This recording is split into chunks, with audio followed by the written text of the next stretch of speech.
Welcome to Get It Raw. This is our another episode. I don't know what number we're on, but 12, 13, 14. We're here today with a friend of mine, KenDiesel. And so welcome. Thank you, gentlemen. I'm glad to be here. Yeah, man. We're glad to have you. Ken is a personal trainer, right? Yeah. Is there a different title?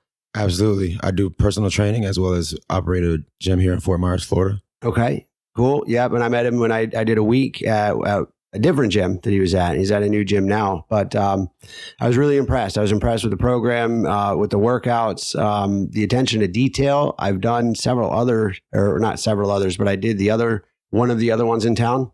And I wasn't nearly as impressed. Like, we were doing the same stuff almost. I did a month with them every week. I'm like, oh man, we're not doing any.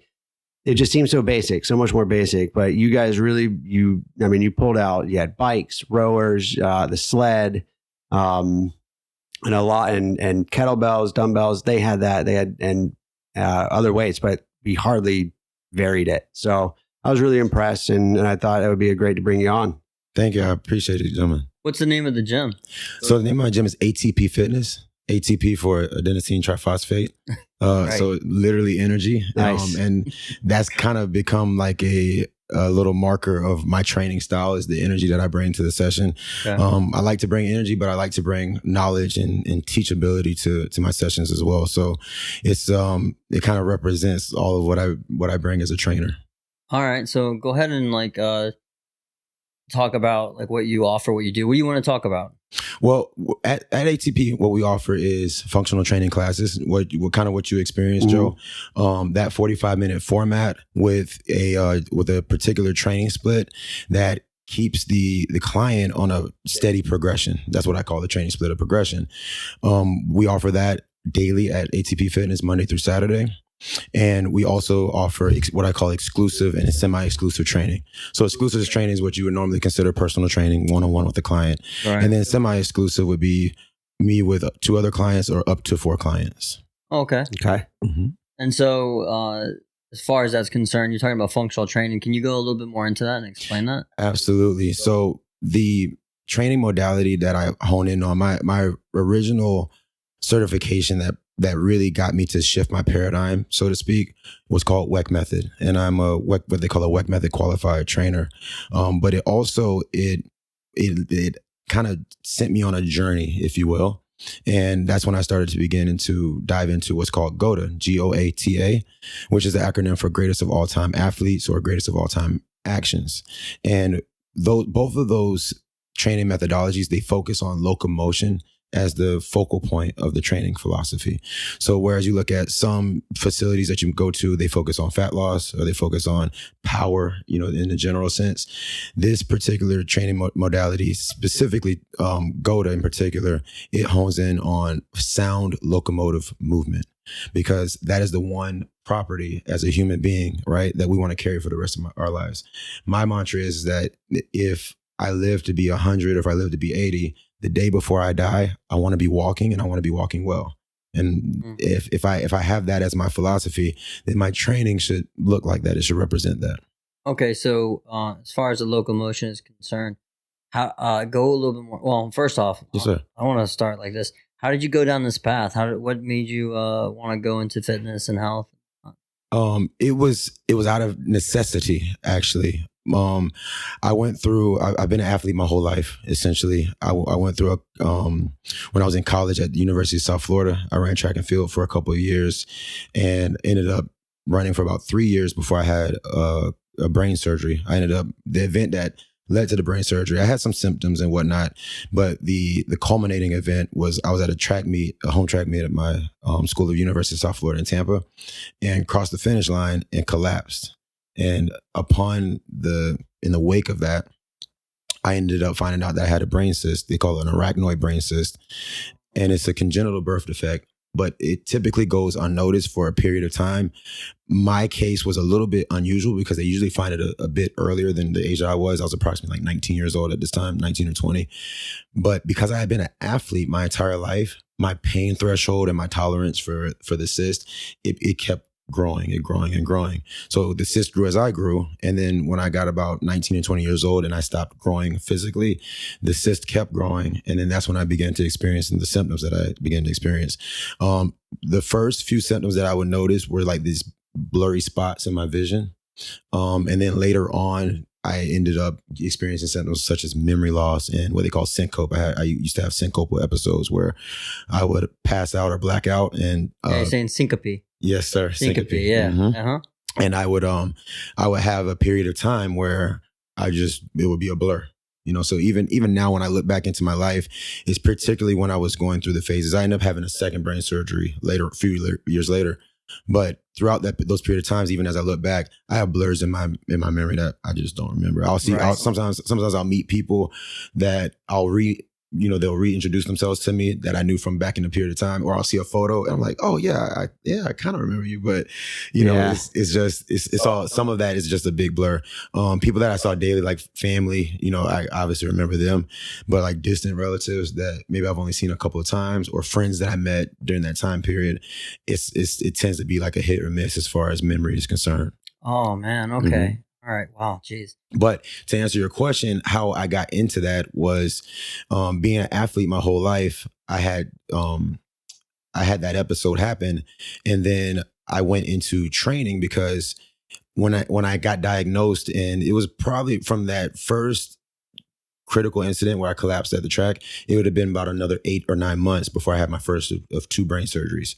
And in that period of time, I went from being extremely active as an athlete, right? I was a track athlete. You remember like Michael Phelps and them showing like how much he used to eat a day. Yeah. And it's like 10,000 calories a day.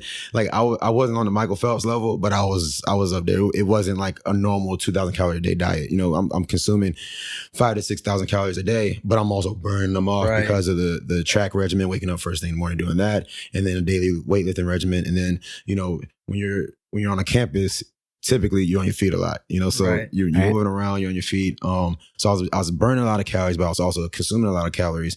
And then I abruptly went from that to being sedentary. And one of the symptoms of the brain cyst was light sensitivity. So there would be a period of time where I was in college where I would literally spend days and days in a closet, or literally like in my dorm room, and I would black out the curtains so that no sunlight could get in. So the more darkness I had, the more peace I would have as far as not having the onset of headaches or migraines. Once a headache set in or a migraine set in, I would have it for weeks on end. So it was one of those things that I took extreme preventative measures, just that way I didn't have to deal with the symptoms as much as possible, try to mitigate them as much as possible. But when I gained the weight, so there was a weight gain process. I went from about 180 pounds, which was my competition weight in track and field. I remember at one point getting to almost 190, and my track coach at USF, he was like, "Dude, you gotta cut the fat a little bit. You're a little, because the lighter you are, typically the faster you are. Right. Is the general consensus." What did you run? When it was all said and done, I was a decathlete. But okay. Yes, sir. But I specialized in hurdles and sprints. Yeah. So my main like highest accolades, if you will, back when there was a Big East conference, I was on our 4x100 team, and we got a silver medal in the Big East conference my junior year or my sophomore year. And my freshman year, I was the men's athlete of the year from our track team. And that year I mainly competed in the 110 hurdles and the 400 meter hurdles. Yeah. Yeah. Mm-hmm. But when I ended up gaining the weight leading up to that first brain surgery, and right after, I was almost about 270 pounds, approximately 270 pounds. Wow. So you're talking about almost 100 pounds. Yeah. So you went from being like a world-class athlete to being really fit, right? To being overweight. And it wasn't just the weight, right? I was depressed. And here I was, there was the superficial level of, okay, here's a sport that I've ran my whole life. I started running track when I was about 6. My parents used to joke with me. I was like, hey, you learned to run before you could walk, But I went from literally over a decade of investing my time and my energy into this activity and the sport to having it like nixed out of my life almost like in an instant. So there was that level of depression of like, hey, you can't do what you used to do anymore. But then there was that added level of you literally physically cannot do these other activities because it's going to have a negative effect on your brain and on your body at the time.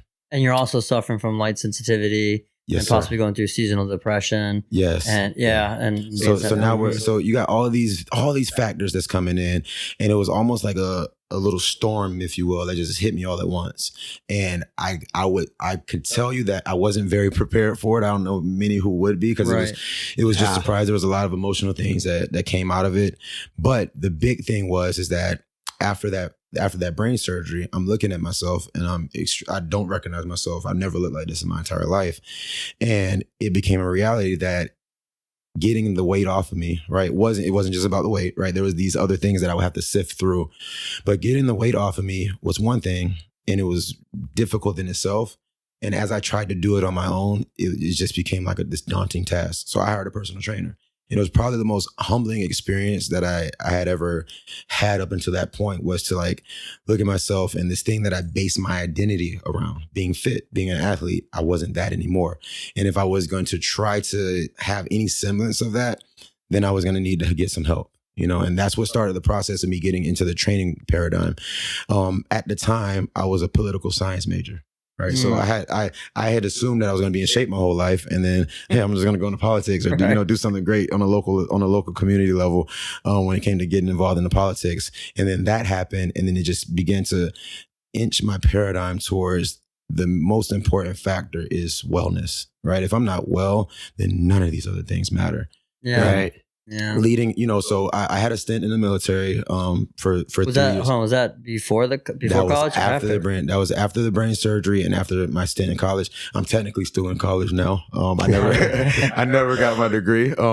But I changed my majors a couple of times. But after my stint at USF, I should say, that's when I got in shape. Got some waivers, and I got accepted into the military. And then upon getting accepted into the military, as far as getting approved to go in, I selected my MOS, or my occupational specialty.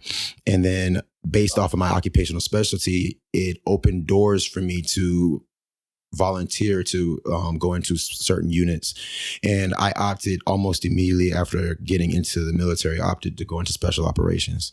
And that was probably the next most challenging and rewarding and revealing aspect of my life up until that point, including the brain surgery. And so when that happened, I was in the military. So I ended up having a second brain surgery while I was in the Army.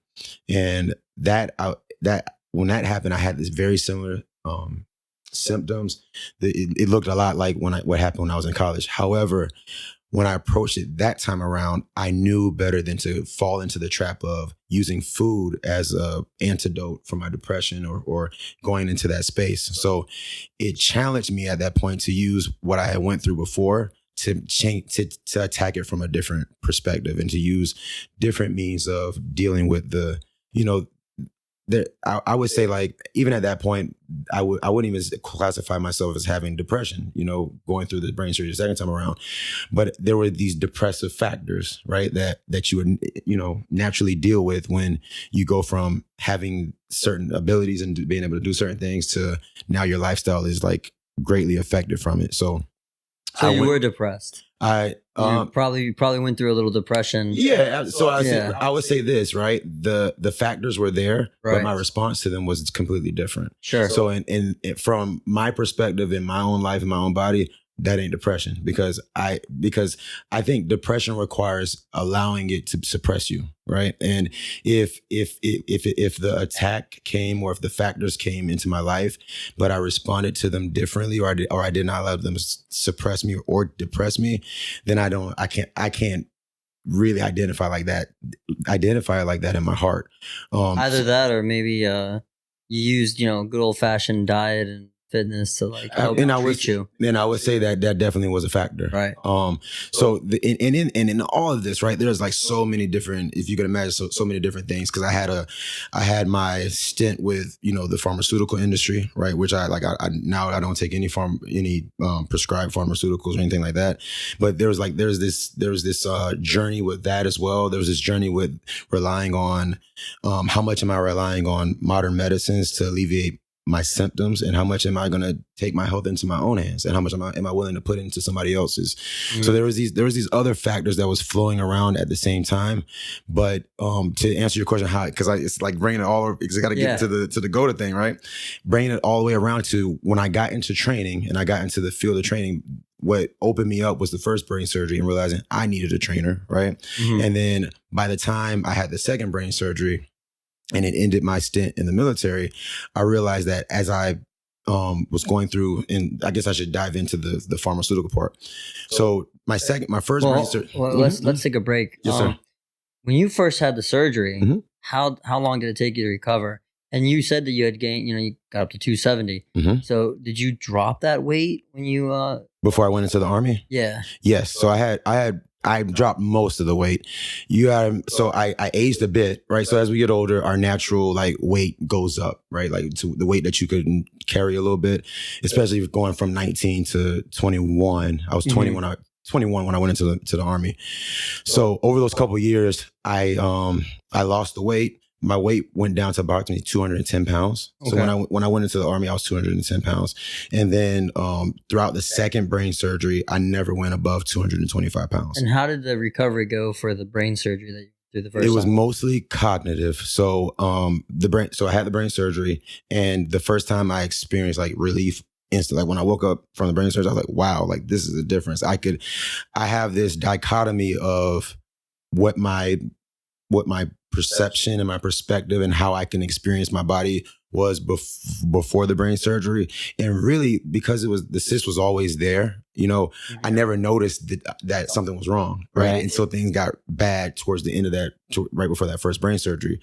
And then on the flip side, I noticed just the clarity. If I had to give one word to really describe the difference, is I had a lot more clarity, a lot more focus, a lot more clarity on the flip side of having that first brain surgery. And I felt that almost instantly. Okay. There was some rehabilitative protocol, and honestly, it's supposed to take like a few weeks to a month. I was out of the hospital within the first week. My recovery was like extremely speedy. So you didn't have any problems with like motor volitional control or any problems with sensation, any problems with balance and coordination, anything like that at all? A bit with balance, but no, most of it was like memory, vision. The cyst, it was on my left, it's called a left ventricular arachnoid cyst. So it's sitting on the frontal lobe on the left side of my brain. So mainly it would affect my memory, it would affect my vision. That's pretty much the extent of it, with the migraines and X, Y, and Z. But as far as like my motor function was never really affected by it.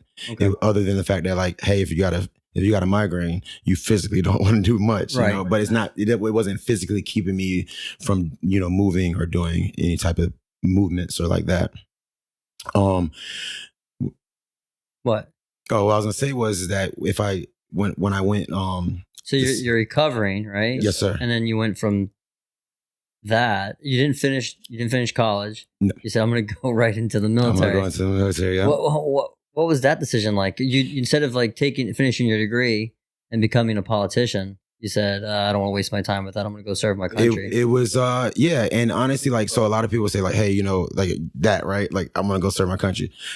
I became more, I never was more patriotic than like up until that point, than going through the military process and like understanding, right? But before that, I'd be lying to you if I said like, yeah, I just had this streak of patriotism and let me go into the Army. It was out of necessity. At that point, I had just gotten married to my first ex-wife, but I had just gotten married, and we had 2 kids. We have 2 kids together, and so it was practical. I needed to provide for my family, and so even like the getting in shape and losing the weight, like I had the motivation of like, hey, like these student loans are gonna rack up if I just stay in school and finish this up. So let me look at a more viable option. Are you still an athlete? Can you still do these things? Yes. Like I was always the guy that could do 40 pull-ups at any given point, so the military and being raised in the environment that I was raised in, it was always like a militaristic type of environment. So just the military was just kind of it just made sense from a practical perspective. The patriotic streak and all that, it came throughout the process. And I think that's kind of what it's designed to do. I think you should have this inherent love for the country that you live in, right? I think that should be innate, right? But going through the process of serving your country, your level of patriotism and your level of love for the country that you serve should grow because you're serving it. I would hope so. But I mean, I'm looking at you right now and you look like you're 19. You look like you're in your 20s. So something's working, but it's hard to believe that you had all was all this. What's that? Well, how long ago was all this, or how old are you now? So I turned 32 this month. Okay. Yeah, you look great. Thanks. And then so my first brain surgery, I was 20. And then went through the rehab, lost the weight. When I enlisted into the Army, I was 20, just shy of 22. I was 21 and a half, technically. Sure. So it was May of 2011 when I went into the Army. You're still a baby though. Yeah, I was a kid. I mean, like I didn't know what I didn't know at that point. And the military, if you're not ready for it, it could take you through the ring of a lot of things. I took my marriage through that part, so like that's to say that like, when you focus in on certain aspects of it, you could kind of, the reason why I went into the military was like my marriage and, like support my wife, support my kids. But then it kind of like I lost focus when I got into where like, oh man, like this is the lifestyle and like I'm accepted. And like, here's like, I could be, my athleticism can be used for something good again. And it just kind of like, it shifted my focus a little bit. And I get it. Yeah. Yeah, I understand that. But so now if you fast forward a few years, well, before I get there. So I went into special operations. I assessed for special operations. And the unit that I was in is called 160th. They did basically, I was in aviation and my occupational job was to work on helicopters. And this particular unit that I was in, it was a special operations unit that only had helicopters. They had these specialized helicopters for the Army. They had, at the time that I was in there, they had 3 different helicopters. And basically these helicopters, if you look at them from a normal and a regular Army perspective, they were just helicopters. But ours, in this particular unit, they would be blacked out. They would have weapon systems on them when they normally wouldn't. And my job was to repair and work on a certain system in that helicopter. Part of the job was to be prepared for what they call combat. So the aspect of my position was to repair the helicopter and also be prepared to have a door gunner position on the helicopter if necessary. And our job... This is awesome, man. You're like badass. You're the guy hanging out off the edge of the helicopter. With the minigun sitting off the side 50 cal, right? Yeah. 50 cal, lighting shit up. Yeah. With the trace around. And all the missions were night missions. So our unit mascot is called a Night Stalker. Our unit motto is called Night Stalkers Don't Quit. And all of our missions would be in the dark. Damn. So we had to our training was in the dark. The hardest thing when people, I train athletes now and I'll get that question like, coach, like what's the hardest thing you ever had to do, like athletically wise? And it wasn't in the sport. Like it wasn't it was the assessment process to get into that unit. It's called Green Platoon. It's called Enlisted Green Platoon. But it was about a 6-week process. And it was like, I learned a lot, but it was the most, challenging thing that I've physically done in my body. More challenging than losing the weight. But I also feel like losing that weight after being in shape my whole life, it set me up to be able to tackle that task. We started off in my class, we graduated, about 17 people graduated out of 80 people that started the class. Damn. So the attrition rate is super high, but it's made to make you quit so they know who's going to stay in. The strong of the strong. Correct. Right. Correct. But let me ask you this. You ever have like an incident where you're like, you're gunning shit down and everything and you're trying to like rescue, other like, the soldiers and whatnot, and they jump on it. One guy's like behind, you got people shooting at you and you hang out and you're holding them by one hand, you're hanging off, and you're like, and you pull them up. That stuff, like it happens. Yes. Oh, I never experienced that. It happens, but you know what? It ain't as common as you think. Like most of it was me just doing my job as a helicopter mechanic. And then then other stuff like we would do. The most, I would say this. The most fun and like we call swoopy. That's the word for it, right? We call it like what kind of swoopy stuff did you get to do? Oh, is that what? Yeah, right. Yeah. So you got a new word. Yeah, now it's a new one for me. Yeah, but like the most swoopiest things that I used to do was in the training, right? It was just fun. You learn how to land navigate. You learn how to move in the dark. You learn combatives. One of the other cool things is that I was my regiment. So we had 4 regiments. One 1st and 2nd Battalion is in Fort Campbell, Kentucky. Mhm. 3rd Battalion was where I was in Savannah, Georgia. And 4th Battalion is in Fort Lewis, Washington. At the time, I was just a trainee. I had my assignment to go to Savannah, Georgia as 3rd Battalion. However, they in the training process, we had, you go through different phases. So you had land navigation, you learn weapons, right? So you have to be proficient. You have to actually be proficient with our normal American weapons like the M4 and the M9, but you also had to learn to be proficient in the AK-47 as well for practical reasons. Yeah, I just have a picture of you like holding somebody by one hand, you pull them up. There's somebody coming, you're out of bullets, and you throw a fucking wrench at somebody and come on, man. Yeah. Now, with that being said, somehow that wrench comes back. With that being said, we call that neutralizing, right? Right. Okay. You do find find some creative ways to neutralize your opponent, your enemy, right? You're a badass, man. You're a total fucking hero. But you never never really look at it like that when you're in the mix, with the exception of like we're going through these different phases of training, and combatives was part of it. They call it MACP, Modern Army Combatives Program. And our group, our class, at that time, it maybe was about 20 of us left in the training process of going through special ops. And we did a little tournament, and they broke us down into lightweights, medium weights, and heavyweights. And I used to watch UFC going into the Army, right? And and at this point, I was a John Jones fan. So like John Jones was my dude. And he's still the dude, man. Come on. He's still the dude. He's still the dude, man. Right. And then like even back then, I think like Brock Lesnar was like, he had his little stints. So it was like just so when I used to think heavyweight, I used to think like Brock Lesnar, right? And I did into the combatives program, like, McDaniel, what size are you? And like 210. He's like, yeah, you're a heavyweight. I'm like, what? So now I'm going up against there's other guys in my class that are true heavyweights. They're like above the 225 mark, right? Yeah. And we had a combatives tournament within our class, and I think there might have been 8 heavyweights, and then they broke the rest up into their little divisions. And I ended up winning. I lost. It was double elimination, but I lost a match, and then I ended up winning our little class tournament.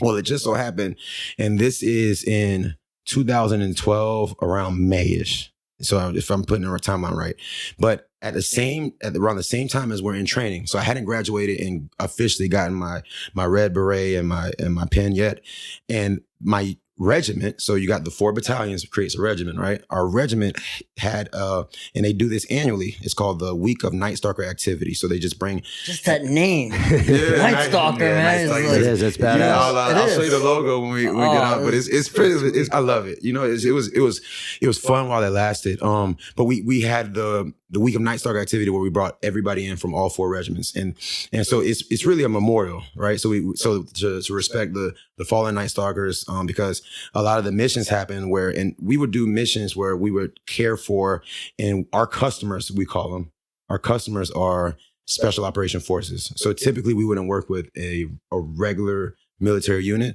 but these are specialized units that needed like specialized service for their specialized missions.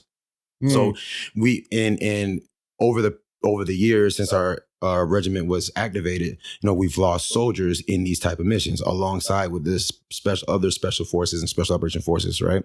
And so we have this Week of Night Stalker activity that they would bring in, and we would show, we would show honor and respect to our fallen soldiers, our fallen comrades. And part of this experience they had there for the first time, our regiment's commander wanted to do a combatives tournament, a regiment-wide combatives tournament, right? So I don't know if you guys ever Dragon Ball Z, but like it's one of my favorite like anime shows, and like they used to do these like tournaments in Dragon Ball Z where like, hey, you know what? From every corner of the galaxy, bring them all in, and that's what like the regimental tournament felt like. Like, you know what? First and second battalion, 3rd battalion, like bring your best, bring them on in, and we want you to enter into the combatives tournament. It just so happened that when I was in that class tournament, in my little trainee class, trying to become a Night Stalker, right? We had one of our NCOs come to us and say, hey, out of all the people that won, so it was 3 of us, the lightweight, middle, and they said, out of all the people that won, how many of you would like to enter into the regimental tournament? And I'm like, let's go. Like, and I mean, like, I always had this, as a kid, I always had this, like, this thing about me where I was like, I just jump in. Like, I don't really analyze things too much. I just go in, and it's been to my detriment sometimes, but it's like, it's played out favorably a lot of times too, more often than it didn't. So that's why I kept reinforcing this behavior. So I jumped in, I volunteered, and long story short, I go through and I'll show you a couple of pictures if I find them on Facebook, but I entered into the tournament. It was a double elimination tournament.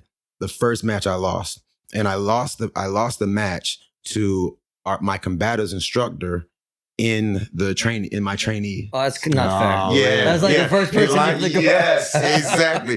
So I'm looking up, but it's like I've lost before, you know, like, Right. I'm not this undefeated person in life. So I'm like, okay. And literally I went from, so it was 4 more matches that I had up into the championship match, right? So I won the first one, won the second one. I beat a dude that was an officer, which was like really cool because they didn't matter what rank you were. Everybody goes into this tournament. So here I am, and so the rules of the tournament, real quick. So it was like it was modern armament combative rules. So you could kick, you could strike. We had these little thin shin pads. And we didn't have gloves because we couldn't do a knuckle strike, but we could slap. So we could do an open palm slap at any, like whether it was stand up or on the ground. And I'm thinking like how I grew up. We used to be in the street, what we call slap boxing, right? And you just gotta stay in this little circle. And if you lead a circle, you lost, and you just dodging and slapping the crap out of each other, right? So like I'm thinking about this, and I'm like, slap boxing, like this is like I was prepared for this in my life. Like this is Right. let's go. You're like, I'm destined. The most exhilarating feeling up until that point was slapping the shit out of an officer. it was because you can never do that in the army. Right. It will never happen. Right. You out in an instant. Right. So it was like, man, I can slap this dude and not get in trouble for it. Let's go. Nice. Yeah. And so that was actually the match before the championship match, and then the championship match. Who do I face? The instructor that beat me in the first match. You slap his ass? I slapped the taste out of him, right? So the match, and I'll briefly go through the match, but he ended up taking me down. I'm on my back, right? And I remember this, they called it a arm trap and roll. Arm trap and roll was the maneuver I did. So I did an arm, he had my mount, he was mounting me, right? And he hit, and you could do a fist, closed fist to the body. So anything below the neck, you do a closed fist. This dude hit me in my ribs, and I felt my soul leave my body for a split second. And I don't know what when it jumped back into me, I was pissed. I arm trapped and rolled this dude, and I was within his guard. So he's got his legs wrapped. I'm in his guard, and I just go to town. I just started slapping this left and the right, the left and the right. Now, in that moment, and I never really tell people about the story, but you have these flashes, especially when you're allowed to, man, I'm getting chills now. When you're allowed to let your anger and your rage out, things flash, because that anger and that rage doesn't just surface in that moment. It comes from somewhere else. And mind you, this kind of brings the story full circle. I had growing up, I love my father. We have a great rapport and relationship now. When I was growing up, he was a lot more violent. Domestic violence was a regular occurrence in my childhood growing up. The cyst that I had was a congenital birth defect. I didn't find out until after the surgery or after the diagnosis, talking to my mom, talking to some relatives, understanding what was going on when my mom was actually pregnant with me. So there's some things that happened and some incidents that happened that is just putting the two and two together. Like, do I have the forensic evidence to show you and lay it out? No. But in my heart of hearts, you feel like the domestic violence it was contributed to the cyst. Absolutely. It doesn't, there has to, and when the doctor asked me upon the diagnosis, he was like, hey, did you have any abnormalities when you were in the womb? That was like the first thing. And my mom was there, and she's just in tears, bawling, like crying. And like, I'm her only child. So it's starting to click to me like, okay, I get it, right? And I went through some things, and not to say like it wasn't a linear thing where like me and my dad just had this great relationship all the way. Like there was some ups and downs, some bobs and weaves through there. But in that moment, when I'm slapping the shit out of this NCO, he was an E6. Yeah, he was an E6, and I'm an E3 at this point. All of that's flashing. You know, I mean, like I get this emotion because I tell the story about me winning the regimental tournament, right, and being the first. I am the first. If you ever look it up, the night they do this every year, they should be still doing this every year, but I'm the first Wanza heavyweight combative champion. And I wasn't even a Night Stalker at that point. I was still a trainee technically. I didn't graduate for another couple of weeks. But in that moment, before I won that championship, before they put the medal around my neck, everything flashed. All those episodes, like, because the violence didn't just stop when my mom was pregnant with me. Like, it continued like early into my childhood, all the way. They divorced when I was about 11 or 12. You know, so I saw these things, and it just all came out. It all came out. And this E6 on the bottom of me, for whatever reason, I guess it must have been when he punched me in my ribs. But when he brought that out of me, it was like, it was all in that moment. We had a good moment after that. Like I remember his name and everything. We haven't had contact since, but I remember after the tournament, and we go back to our barracks because like I'm a trainee, I gotta go back to the barracks. Yeah. Right. So it's like that movie. I don't know if y'all seen this movie. It's called Undisputed. There's like a second Undisputed, but the guy's in prison. He wins this tournament, this boxing tournament, and he gotta go back to prison after he wins the tournament, right? Yeah. Like, I gotta go back to the barracks, right? And I'm going back into the barracks and waiting outside. And this dude, his face is like, I beat him. I slapped him bloody. I must have slapped him at least 2 dozen times, like just, and I'm talking about heel of palm, just following through inside of his guard. His guard lets go, and I finish him off. He goes limp, and then I thought I was disqualified because the way that the referee, he was also a nice striker. That's all nice strikers, and the way he just tackled me and knocked me over, I was like, oh man, what did I do now? You know, what did I do now? But in reality, he was just stopping me from slapping him anymore. When I walking back to the barracks after the tournament, he's standing, the guy that I beat, the NCO, the E6, he's standing. You can still see like the spots where like the blood was coming out of his face. And he's like, McDaniel, right? And that's my government last name, by the way, if you hear McDaniel. Okay. But he's like, McDaniel, come here. And I'm like, oh man, like this dude he gonna want a real fight right now. And I was prepared. I was like, hey man, we can do this again if you want to. I guess that's it for my military career. And he reaches out his hand. I have so much respect for this guy because I did not like him. Like you have this thing where you got like you're trained, the people who are over you as a trainee. You look at him and like, I kind of like him, and you have an affinity for him. And so like, I just don't. And we have that as humans, right? We like the people that we gravitate towards and people that we don't. And this particular, I just didn't like him. I just didn't like him. No, man. And then so he reaches out his hands and he says, McDaniel, that was a hell of a fight. And it was just in that moment. That taught me a lot, even in that moment, about humility, you know, because that's not easy to do. That's not easy to, you know, and I got so much respect for that dude. I remember his name. I haven't talked to him since that moment. I shook hands with him. I looked him in his eyes, and I never saw the guy again. But that's respect, though. That's right so there, much man. respect. That's For so much sure. respect. And honestly, That's a too, man. brother, it showed me. I'm getting chills, bro. You see it. But it showed me a lot about what that was about being in the unit, about serving in the military. It was like, and I didn't really fully soak it in till later on in the wake of it. Because in that moment, I was like, yeah, I just want to turn, you know, like you're still on cloud, man. Right. You can't really appreciate of that, what just happened. But that was a huge part of it. That was a huge part of me just realizing like, man, this is what service is all about. If you got to take an ass whooping en route to serving, then so be it, because it's about the service. It's not about being a winner necessarily. And that was a huge pivotal moment in my life at that point. If I fast forward a couple more years, I ended up having a second brain surgery. So I had these syncopal episodes start happening again. And my longest blackout or my syncopal episode was about 24 hours, where I had this whole day that elapsed that I had no idea what happened in that daytime during that 24-hour period. And ended up having a second brain surgery. And this time I was in Savannah, Georgia in the 3rd Battalion. And I was at the Savannah Neurological Institute was where I had the surgery from.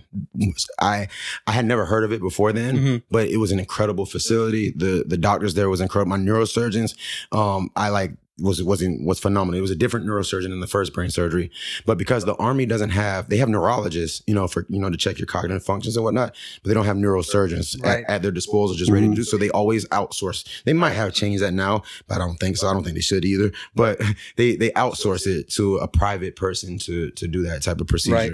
And so I had that procedure done, and shortly thereafter, I was out of the Army. But the thing is that after that second brain surgery, that neurosurgeon said, McDaniel, or he said Kendall, because they always call you by the first. That was a weird thing too.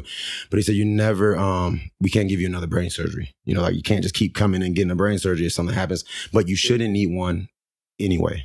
And what happened in the wake of that was that I would start experiencing hypertension, right? So it just came up, was this high blood pressure. And before the surgery, they had always attributed my hypertension to the cyst. But here we are after the surgery, and my blood pressure is like steadily going up. I think the normal blood pressure is like 120 over 80. The 120 would be the bottom number, and it'd be like 240 over 120. It'd be like 200 over 120. So it's like some ridiculous. So, and when I actually went to the hospital that led up to everything that led up to the second brain surgery, they actually looked at my blood. It's like, anytime we've seen this type of blood pressure, the person's like coding, right? Like we don't understand like how you're literally like talking to us coherently right now. But I just always attributed that to my high pain threshold and everything that I just experienced growing up. But in the wake of that, and before me exiting the military, on my way out, I was on 3 blood pressure medications. I can name them all: lisinopril, propranolol, and metoprolol, in increasing dosages. They started off with like 10 milligrams, and then they just keep going up, up, and up. I had a medicine that they would tell me to take. It's like, if you think you're about to feel a migraine, take this. It's called Maxalt. I had another one for cluster headaches, and I looked it up, and I read about it. It was actually a barbiturate. I don't know if y'all know what barbiturate is, but it was a barbiturate was the main factor in that medicine. And brain, because I heard you say something about addiction before, but all of this kind of like this story is like all in one, right? But I had some battles and some throws with addiction, and I didn't know I had some battles that my battle had actually started when I was younger. I have a false tooth right here, and that tooth got pulled when I was 11 years old, 10 or 11 years old. They went in, and what happened was I had my adult tooth, my secondary tooth, was fused to my bone, to my jaw. So, and it wasn't coming down. So they went in, they sawed it off the bone, and they stitched up my gums. And in the wake of that surgery, they prescribed me a painkiller. It was a barbiturate, right? So I didn't put 2 and 2 together until I'm later on looking back at it. But here I am, I'm taking this barbiturate for cluster headaches at that point. And I go to my line NCO at that point, and I go to sit call. I'm like, hey, and by this time I'm in my second marriage, right? So I want to take a second here real quick. I just got a question for you. So the first surgery was obviously to get in there and get that cyst out. Yeah. The second surgery, did that cyst redevelop, or did they miss some of it? So they didn't excise the cyst. They just. So it was a left ventricular endoscopy. So they basically they cut open your skull, and I have this scar. That's why I grew my hair out some. But if you see that little U-shaped scar, that's the first surgery. And then there's another one that's smaller that you can't really see. But they peel back a flap of your skin, and then they drill a hole. And then they send through that hole an endoscope. So it has a camera on the end of it. That's right. And they send it right through that little hole. They use the endoscope to poke holes in the cyst. And they only, I don't know how many holes he poked in. So they were just draining it, basically. They were trying to drain it. And the goal was, because the cyst is filled with cerebrospinal fluid. That's right. And which is normal. It's supposed to be around my brain. That's a natural thing. But it's not supposed to be pocketed and filling up, right? And this cyst was storing and pocketing cerebrospinal fluid, but over time. So it wasn't just like it poured in, but it was like drip, drip, drip. You go 2 years, 3 years, 10 years later, those drips add up. And so the cerebrospinal fluid wasn't draining and circulating through the rest of my body, because it's supposed to move around, right? So at that juncture, they went in the first surgery. They went in and they poke holes in it. I don't know how many, right? But you know, they do that because as the cyst develops and grows, it's now approximating, putting compression on the brain tissue, on adjacent neurons, which then can impact apparently your executive function. Yeah, absolutely. That's precisely. So what they did was they wanted to decrease the size, hoping that it would, redevelop. But then it redeveloped. Yeah. Yes, sir. And so it was quite remarkable, actually, because the second time I had the surgery, the cyst was actually bigger than the first time I had the surgery when it redeveloped. So what the second surgeon said, Dr. Thompson, what he said was that they were a lot more aggressive. He read the notes from my first neurosurgeon. He looked at what he did. He said, I understand why he did it and why he did it the way that he did it. He didn't want to be too aggressive, especially since that was like the first onset and realization of what I was going through. But he said, you can't keep coming in and having brain surgeries. We got to nip this in the bud. Right. And for all intents and purposes, like I haven't had any dealings with a cyst ever since, so I've been really healthy in the wake of that second brain surgery. However, I was still dealing with those symptoms, right? So the hypertension was one of the main things that they were like, okay, this has got to go down once it's relieved, but it didn't. And so when he had that conversation, he said the next means of dealing with it is going to have to be pharmaceuticals, drugs. And that's what kind of kept me on that path of these higher doses, trying to figure out because the premise was this, right? I'm in the military. They want to keep me ready. I had to be what they call a flight readiness status. Right. So you can't just get up on a helicopter and you got a brain cyst that's ready to pop, or you got hypertension, and anything could happen when you get into that elevation. So I have to be on a certain readiness status. And at that juncture, to keep me on a readiness status, I was taking these medications. I got to the point where I'm out of the military, and my second ex-wife was saying is that she's looking at me and I have this. Oh, so I go to the doctor and I have 5 medications that I mentioned to you, right? Right. I was actually on 6, and I was at this point I'm 24 years old, and this was the beginning of the wake up call for me and the paradigm shift for me that kind of just kept me along this natural path that I'm on now. But at that juncture, I go into the doctor and I'm like, Doc, I'm on these medications. I can't function sexually. I'm 24, 25 years old, and I can't get down. And this ain't normal. Like and he's like, oh, well, we shouldn't really take you off your medications. That's not really an option. So they prescribed me sildenafil, 50 milligrams sildenafil, which is Viagra. I was on Viagra at 25 years old, and it was great at first because like it's Viagra, so it's like it's awesome, right? But then you realize like I got to take this every single time, and it was like and which even on the note of like hypertension, like Viagra does help with that too. Like that was one of they wanted to kill 2 birds with 1 stone, so to speak. But it was like it always comes with something else. Like it's like now I got to be on this too. So what changed my path, because I went from 6 medications to prescription to none. My second ex-wife, she approached me, is like, listen, I was literally about to down a bottle of the cluster headache pills, the barbiturates, right? And she's like, I can't watch you do this to yourself anymore. And my wife hooked me up with her what we call a plug. She hooked me up with a plug and brought me some cannabis, brought me some marijuana. And what's a plug? A plug is a person that, yes. Damn, all these new terms. What? Yeah, plug. All right. Yeah, she connected connections. It's like you plug it in, you plug it into. Okay, exactly. All right. But yeah, so she hooked me up with a plug, and I literally we packed it in a bowl. She's old school. My ex-wife was from Washington State, so it was culture for her. Like it just made to her like. All the medications on one hand, and like, hey, you got some marijuana on the other. To her, it's just like, this is all she knew, right? Yeah. And so I remember hitting the ball, and I remember being angry and upset. I'm like, man, this ain't doing nothing. And then literally maybe like 10 minutes later, whoosh, headache was gone, right? I ended up falling asleep. But I woke up the next day and I felt the difference in my blood pressure. When I went for a checkup, because you go to the VA, right? I went for my checkup, and it was probably approximately like a couple of months after me starting like regular cannabis use. And I went for my checkup, and they're expecting to see, hey, are you taking your medications? Hey, like let's see how your blood pressure is doing. I go in, the blood pressure is 120/80, right? Yeah. On the dot, 120/80, right? And he's like, oh, it's good. So you've been taking your medication? I'm like, no, doc, I'm not. And he's like, what? I was like, yeah, no. Now, mind you, cannabis isn't the only herb that I found at this point. There's another herb that I found that was called chaga. And there was another one that the name of it is just fleeting with me, but it was a natural, it was an oil that you drip on your tongue. It came from, it's from Greece. It was from the Mediterranean region, but they extract the oil from this, and it was dripping on my tongue. I'll have to find the name of it.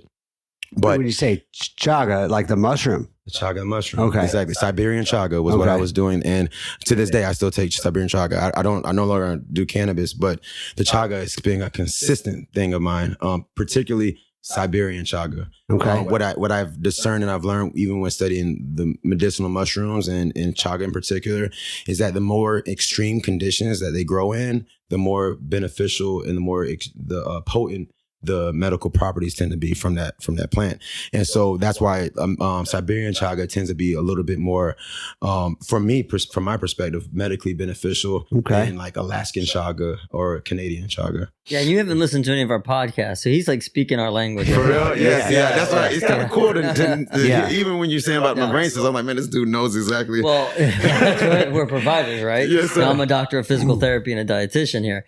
So that being said, though, what does I don't know if you realize this also, but the cannabinoid system has only recently been discovered, and that's like 20 years old. We have no idea what the cannabinoid system does or what it's a part of, and we don't really know what cannabinoids can offer us medicinally. Right now, we're just kind of like we're scratching the surface, if you would.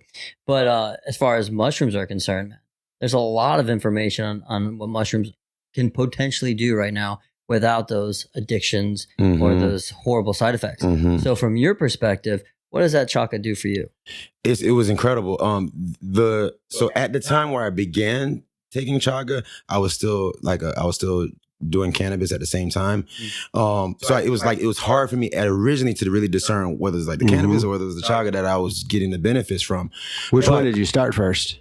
Cannabis. Cannabis was the first. That's what started me on the natural path. Because I was like, in my mindset, I was like, here's a plant and here's these medicines. And I'm like, are you kidding me? Like, this plant did what these 6 medications couldn't do, because the cannabis, the marijuana, beat the Viagra. Like, if I'm being honest. So I'm looking at this, I'm like, hold on. You got erections again without taking the medications? Without the medications. With the pot and the mushroom? Absolutely. With the pot without the mushrooms. At this juncture. Just the pot. It was, and it at literally the first time. Right. So like I said, I fell asleep right before I fell asleep. It was like it was the reason why I went right to sleep. Right. So it was like, boom, I hit the bowl. Me and my ex-wife, we go, boom, ham sandwich. And then I wake up the next morning. I'm like, man, I got no headache. I just had a freaking awesome night. And like what I didn't know at the time, what I was feeling is like my blood pressure was coming down. Sure. So I'm in this VA checkup and they're asking me about, and mind you, like the VA doesn't prescribe cannabis, then they won't. Right. And so they should. They should, right? We want to fix the population problem. But that's a whole that's a whole nother animal, right? Yeah. And now you're diving into the politics of it, right? Well, we can get into that. You know what I'm saying? But as far as like dealing with like, hey, how can I get this in the hands of the people? I didn't have time in my own physical body to sift through the politics and then navigate the politics. I just needed what worked for me at that point in time, right? Well, nor should you. I mean, it's just a shame that our medical system and our politics doesn't allow this navigation for you. I mean, like we've said it before, the drugs that are the most harmful are the ones that are legal. The ones that are the least harmful are the ones that are illegal. Come on now.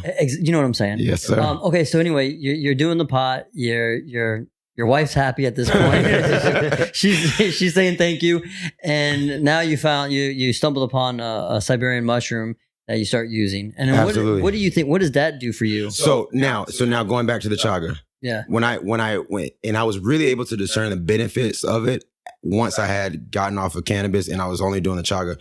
And the first thing that I noticed was energy, right? I didn't have this need. I always, and even now, like I have a break in the middle of my day as a trainer. Like most people, they like to train in the morning or they like to train in the evening. It's not a whole lot going on in the middle of the day. So because I wake up early, the middle of the day is the time that I'm able to recuperate and rest and prepare for the evening. So I have a little bit of a different schedule. And what I would notice with the chaga is that I didn't need to nap, or if I did nap, my naps were a lot shorter than what I would normally. I would have to, typically, if I had 6 hours of sleep overnight, I would try to take an hour nap to recoup some type of sleep, right? Mm-hmm. And once I was doing the chaga, my 6 hours overnight, when I would drink the chaga before bed, it was like a restful 6. I was feeling like I was getting like a full night's rest off of 6. And then if I did need to take a nap in the middle of the day, then it'd be like a little 15, 20 minute cat nap. Like the naps that are like, they say is a beneficial nap time frame, right? Not like a whole hour nap. Like you get lethargic after a little while, you know, the longer I'm sleeping in the middle of the day to try to get up and going again. But the chaga is like, I could, boom, cat nap up, and it reminds me, because I have kids, right? It reminds me of the movie Boss Baby, and like the dude, like he'd be like, cat nap, and wake up, power nap, and just jump up, right? That's how it was on chaga. It's like it's just like, man, I'm just boom, and I'm energized and I'm ready to go. All I needed was that 5, 10, maybe 15 minutes. The other benefit was recovery. I got another question for you. Did you only smoke the marijuana, or did you eat it as well? Both. You did both. So it was weird how I started eating it, because now, mind you, like my ex-wife is like, she's telling me a whole about, and we took, when I got out of the military, we actually took a trip to her home state of Washington State. So I was able to go to the dispensary. I was able to see how, you know, when it's done properly and everything like that. I was able to see kind of like the culture is entirely different. But I began to eat the cannabis, like, so I would vaporize it. Was my main motive of once I started getting into it. I would vaporize it, and then when you finish vaporizing cannabis, there's this residue left over. Mm-hmm. And so I would take it, and it's organic, right? So I would take it and I would just consume it. So instead of throwing it away, it was just basically, and it's almost like It's like you take a green leaf and it goes brown when you take it. It's just this brown stuff. And I was just taking it and eat it. And it was like, and I later learned, right, that's what I was eating was the cannabinoids. Like a lot of the CBD was in this residue that was left over. I'm smoking off the THC and then the CBD is here in my hands. And that's the thing that I was benefiting the most from, which was potentially. And then you also metabolize it differently from when you eat it. So what we understand as of right now is that edible marijuana helps with neurogenesis. Okay, it helps. It helps. See, like this stuff, I'm not even. I'm just doing it at the point. So it's crazy to hear that. So the hippocampus makes several hundred new neurons a day. But if you had some sort of like injury, like a stroke or a brain injury or a cyst, and it's compressing on some adjacent neurons, then you have like in that amount of space, you're damaging thousands, if not millions, of neurons. So it's hard for the hippocampus to keep up with that rate of like regeneration. Yeah, exactly. That makes so much sense. So what we know is that edible marijuana, but also mushrooms, in particular psychedelic mushrooms, but also edible mushrooms can help the hippocampus with neurogenesis. So not only can you make new neurons to replace the ones that have been injured or phase out, but to also help you regenerate the ones that have been injured. Wow. Okay, whether it's from a stroke or a TBI. Okay. But so you're doing this stuff naturally, having no idea about the research behind it, but feeling great. But feeling great and yielding the benefits. Have you had any scans since this? Yes. So I had a, and I'm supposed to be getting them like I've now been prescribed to get them every 3 years.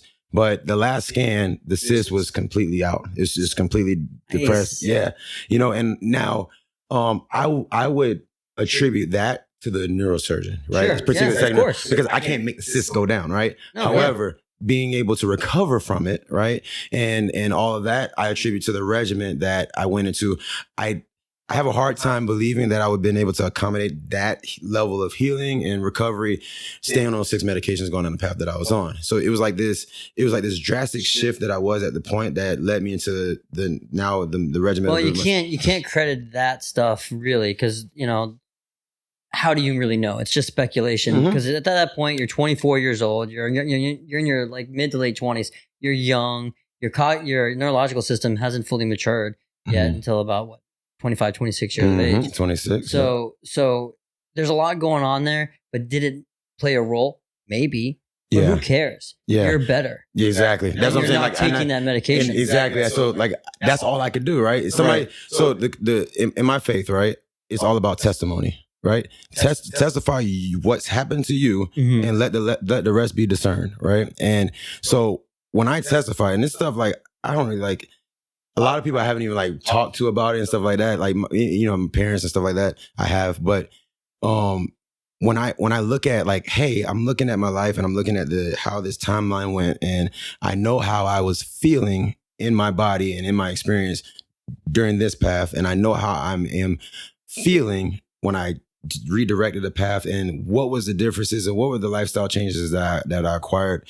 Obviously like fitness and things like that, those are factors. But like when I look at those elements, if you ask me for my testimony, that's going to be my testimony every single time, because I don't have no other truth to give you, Now with that being said, so more about the chaga, right? The other benefit was it was recovery, right? So at this point, I'm studying and I'm researching. I'm starting to dive deep into this stuff, and I'm realizing that like it's incredibly beneficial in this case study that they did. They were studying Olympic powerlifters, right?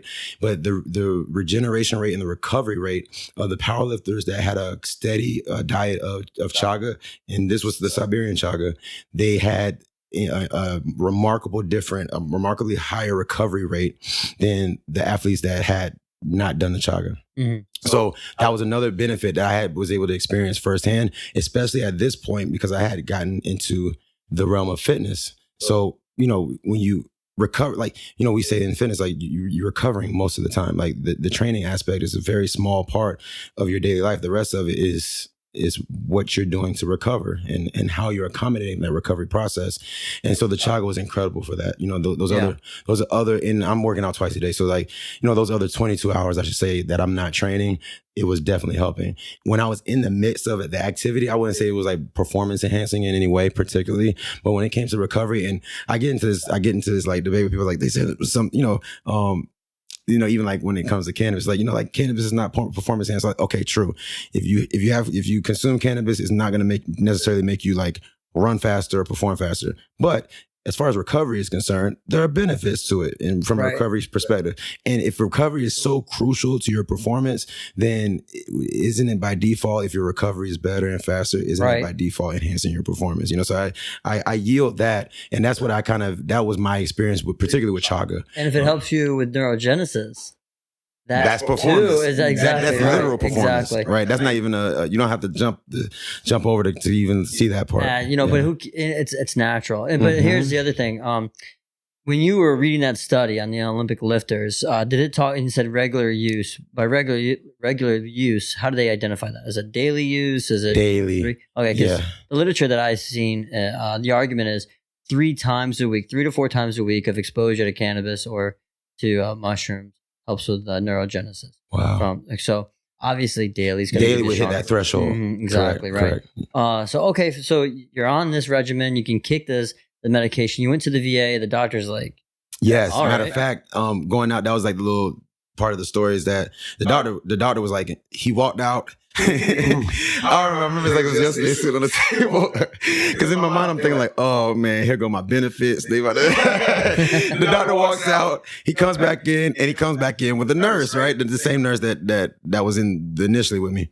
And he's like, well, McDonough, if this is working for you, I'm supposed to tell you that you're supposed to be taking your medications and blah blah blah blah. But just check back on us. And I did have the scan after that. They found that's when I got the normal scan results. And then, but on the way out of that office, on the way out of the doctor's office that day, the nurse stopped me and she said, "Hey, can you write down the herbs that you're taking?" Because I just told him herbs. I didn't tell him cannabis. She wanted to know your plugs. She wanted to know my plug, bro. But I ain't give all my plugs. I had a difficulty. I don't know you like that. But I wrote down. I vividly remember the chaga. I don't think I told about the cannabis. But there was when I come up with the name of the oil, it was incredible because I actually need to find it to reintroduce it into my regimen now. But it was like this orange, or it was stain if you got it on something. But it grew in the Mediterranean, and naturally there's these almost like these little balls. And but I wrote that down at the time, and something seaweed. Goodness, I can't. It's fleeting me now. But I wrote them down to her, and that's actually, other than the scan, that's the last time I've been over there for an exam. How long ago was that? Or around what time? This is approximately 2016. Because they've been studying, the military itself actually has been using medicinal mushrooms to treat PTSD. PTSD, correct. And depression. Correct. And anxiety and psychosis and a number of other conditions, as well as the St. Johns Hopkins, USF looked into cannabis use for neurogenesis. But they have, the reason why they're doing it is because they can, right? They're the government. But they find that it's far more beneficial than the pharmaceutical treatments that the lay person has access to in the private market. So the argument now is whether or not these natural-based medicines should be legalized for everybody. But I'm glad that you found them. Okay, so you got that. You're good. You're cleared up. You're out of the military. You're on to a second wife now. Second ex-wife. Second ex-wife. Right. Yeah. You caught that part, right? I did, man. Yeah. I did. You're pretty hopeful. So, and then what? What happens then? So, at this juncture, I am. So I'm out of the military. I'm back in Florida. So me and my second ex-wife. Yeah, right. That's when around the time she started becoming my second ex-wife. I spent a stint in Arizona. We were in Arizona together, and then try to like see how things would work with our marriage, and it dissipated at that point. I came back to Florida because I'm from Florida, and coming back here, the 2 kids that I had, we had no kids in that second marriage or anything like that. But I'm not from Fort Myers. I'm not from the Lee County area. I'm actually from St. Lucie County, from the other coast. But I came back home to the east coast of Florida, but my kids were over here. So what got me over here was coming over here to be closer to my kids and to build my relationship with my kids. Thank you. And that I was already into fitness at that point, right? So like I'm realizing, because literally me being healthy and staying fit, like I say this like without, like, it was literally life or death for me. I literally saw the quality of my life when I was active, when I was doing these healthy things, when I was having these natural means of, you know. So why wouldn't you do it? Yeah. Why not make a lifestyle of it? Why not make it my career if I'm going to have to do it anyway, right? Like, okay, it'd be a lot more difficult, I should say, if I wanted to be on Wall Street, right? And then I got to do all these other health things. And yeah, it's possible to balance that. But if this is your lifestyle and you're already living in it, then it just made more sense. And I actually thought, my realization at that point was that I was actually positioned for that. Like I went through all of these things because it was to lead me to having my own gym now. Like I never thought back then I own a gym now, you know, so it kind of follows through. So I come over, and when I'm here, I get back into training, or I'm into training officially from a official standpoint. I get into my first job here at the gym locally. It's still there, actually. It's called Round the Clock Fitness. But that was my first job. That was my first official personal training job. And one thing led to another. I just began to discover my affinity for fitness as a whole, and then understanding like the different elements that goes into it. That's not just about the working out, but it's also about the other aspects of your lifestyle that defines your wellness as a person. And so now how did I get to the GOATA stuff? The GOATA and the WeckMethod is that this is a few years of me being here in Fort Myers. And I'm at a facility, and the owner of this facility, so his name is Seth. And he owns a facility called Iron DNA Fitness. And I call him my big bro. But when I was working for him there, he recommended me to check out something. And mind you, the Bozu, have you ever seen those Bozu, the dome, the flat? So he points out, and on the Bozu, and at this time, most Bozos you see are blue, right? They have that blue material, that blue rubbery material. This particular one was gray. Right. So, and it's called a Bozu Elite. But at the time, I was just like, oh, it's just another cool looking Bozu. On the name of it, you could see it said WeckMethod on the side of it. And so my the owner, my big bro, Seth Hayes, he says, hey, you should check them out. I think that'd be a good fit for the way that you train. And it started a rabbit hole, literally. And I'm so enthralled by this stuff. Like once I sink my teeth on something, I just want to learn more and more and more about it. And that's where my paradigm began to shift as far as what I deciphered as physical or functional fitness, right? So the WeckMethod is locomotion. It is locomotive based. Yes. Okay. Yeah. Okay. Locomotive based. Yes, sir. All right. Okay. So go ahead. Keep going. So the rabbit hole that it actually started was for me to like, okay, let me Google WeckMethod, right? Let me learn a little bit about it, right? And then so that's when I learned that. Good rabbit hole start. Come on, Google. Yeah, Google. And they shouldn't finish there either. So I go onto it, and one of the first thing that pops up is this book, and it's it was in a PDF or a Kindle format, right? And so the book was called GOATA, Greatest of All Time Athletes, and something about moving and X, Y, and Z. And then you see the cover of it. I look into the book, and you can literally like, because when you do a search term like WeckMethod or Weck, it tells you where it populates through. And like in the book, it's like I'm seeing it pop up a few times. I'm like, okay, let me check out this. Like it's a course. And now mind you, at this point, and I'm actively pursuing. I'm just starting a process of becoming GOATA certified. So this is where like it's all kind of transitioned to, even to now with me as a coach now. But at the time, I'm just looking through this book, and I'm seeing the references of Weck, and I looked at like the process and everything like that to dive into GOATA. The book was phenomenal. And if you ever like get a chance to check this book out, like please, like the content is incredible. But let me get the premise of the GOATA philosophy is that when they look at when you look at humans in their natural environment, right? So we succumb to a lot of environmental factors, such as the chairs that we're sitting in, right? Yeah. These things ain't optimal for our posture, right? They're not optimal for our gait patterns, right? So when the GOATA book, what he deciphered, and the creator of GOATA, his name is Coach Gil and Coach Gary, and he has a gym in Louisiana. So this is all that he does, right? This is how much belief they have in this protocol.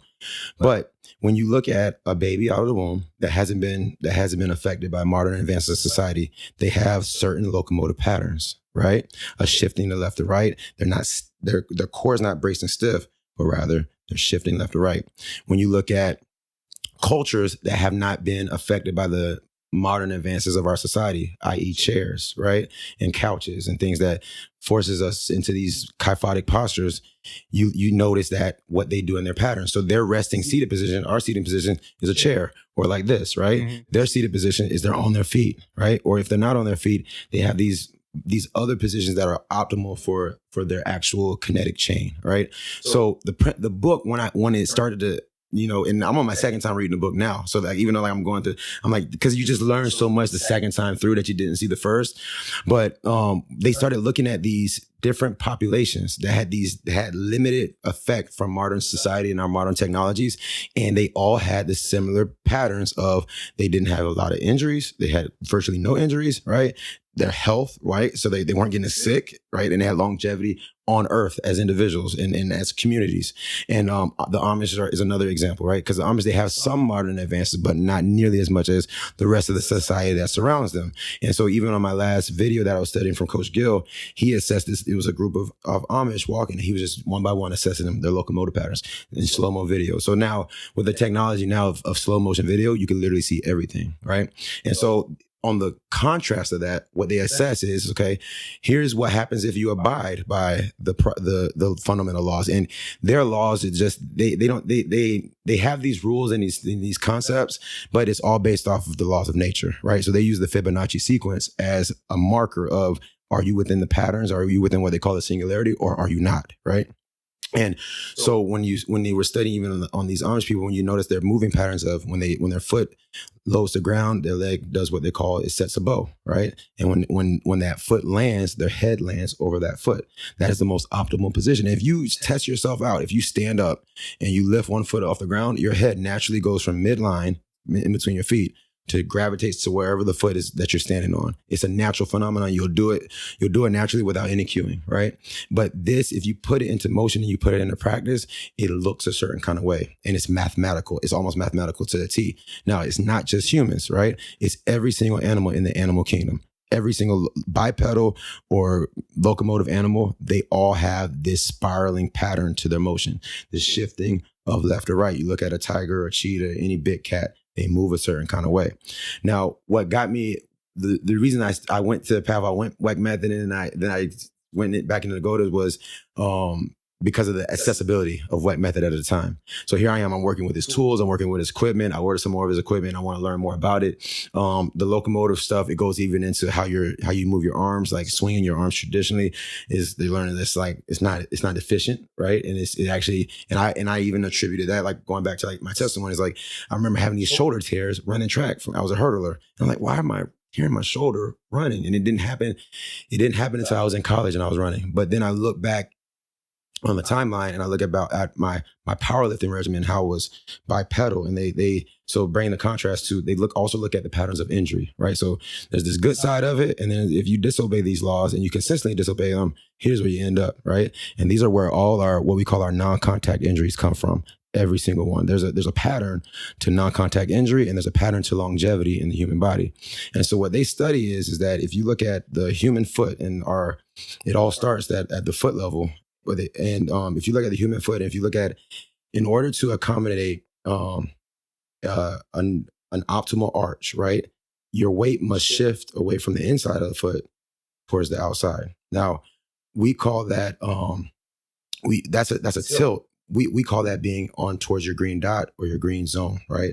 Your fourth and fifth metatarsal. And if you look at the foot, the structure of the foot, that's where you actually have the most support, the fourth and fifth metatarsal. As soon as you get to the third, fourth, and fifth, that's where there's the cavity of which creates the arch. And that's where there's a lot less tissue to support the landing of the foot, or padding, right, underneath the foot.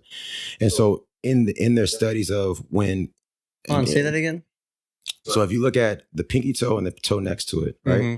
the bone that runs along from the tip of the toe all the way towards the heel, there's a lot more support as far as soft tissue around those bones than the third, fourth, and fifth metatarsal going all the way to the big toe, right? So if you look like the space underneath your arch and your big toe, there's a lot less support and padding there because we're not meant to jam our weight down on the inside of our foot.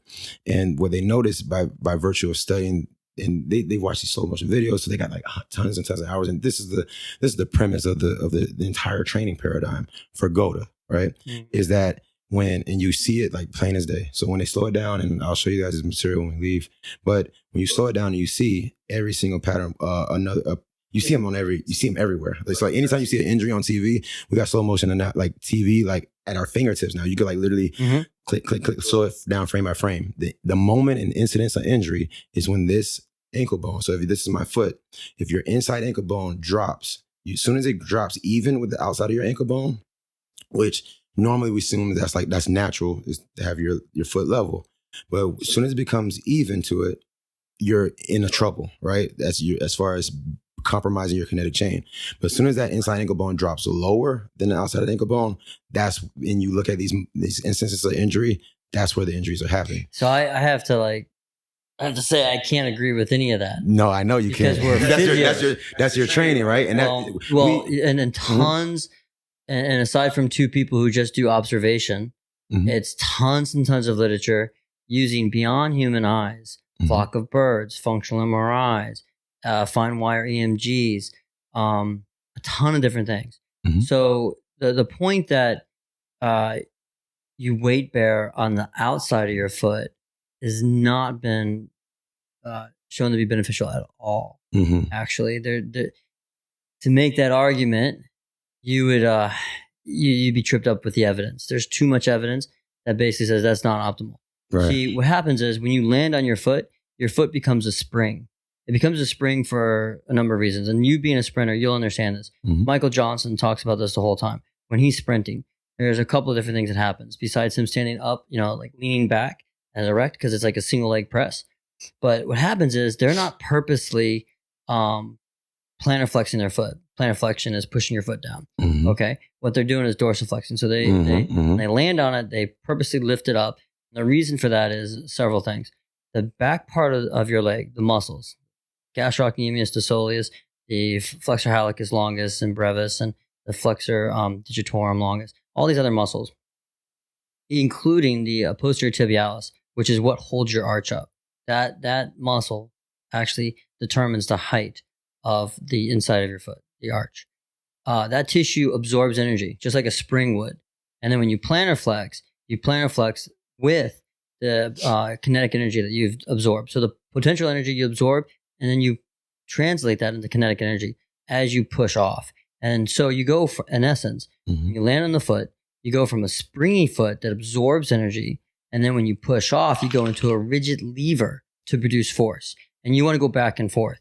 So there are people, and there's children that have congenital abnormalities who walk on the outside of their foot. And essentially what they do is they're in a rigid lever the whole time. And what happens is over time, they incur a great deal of damage to the joints. Okay. And they are more unstable. More unstable being that they have a hard time controlling their balance, coordinating movements.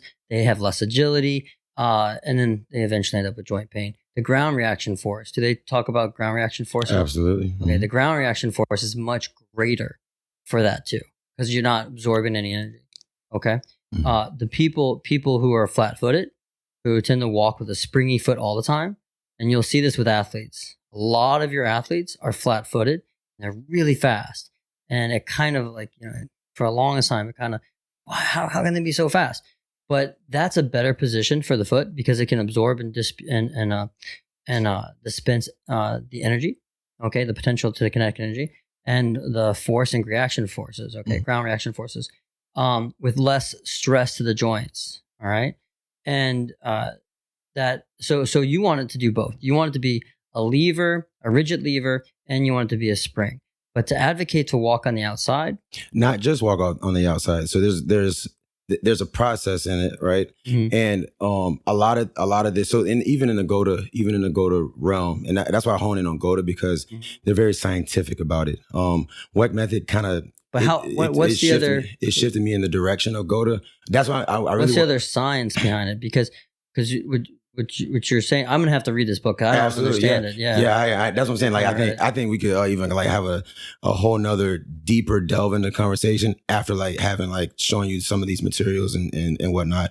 Like I said, I'm here to talk about my experience and testify about my experience from it. But you have to understand though that there's the literature on this is conclusive. Like, and you're talking about independent parties. And they're not just writing books and us watching people. There's a ton of other data, lab studies that they've done. I don't know if you've seen Flock of Birds or anything like that. Flock of Birds is a technique in which they digitize your skeletal system.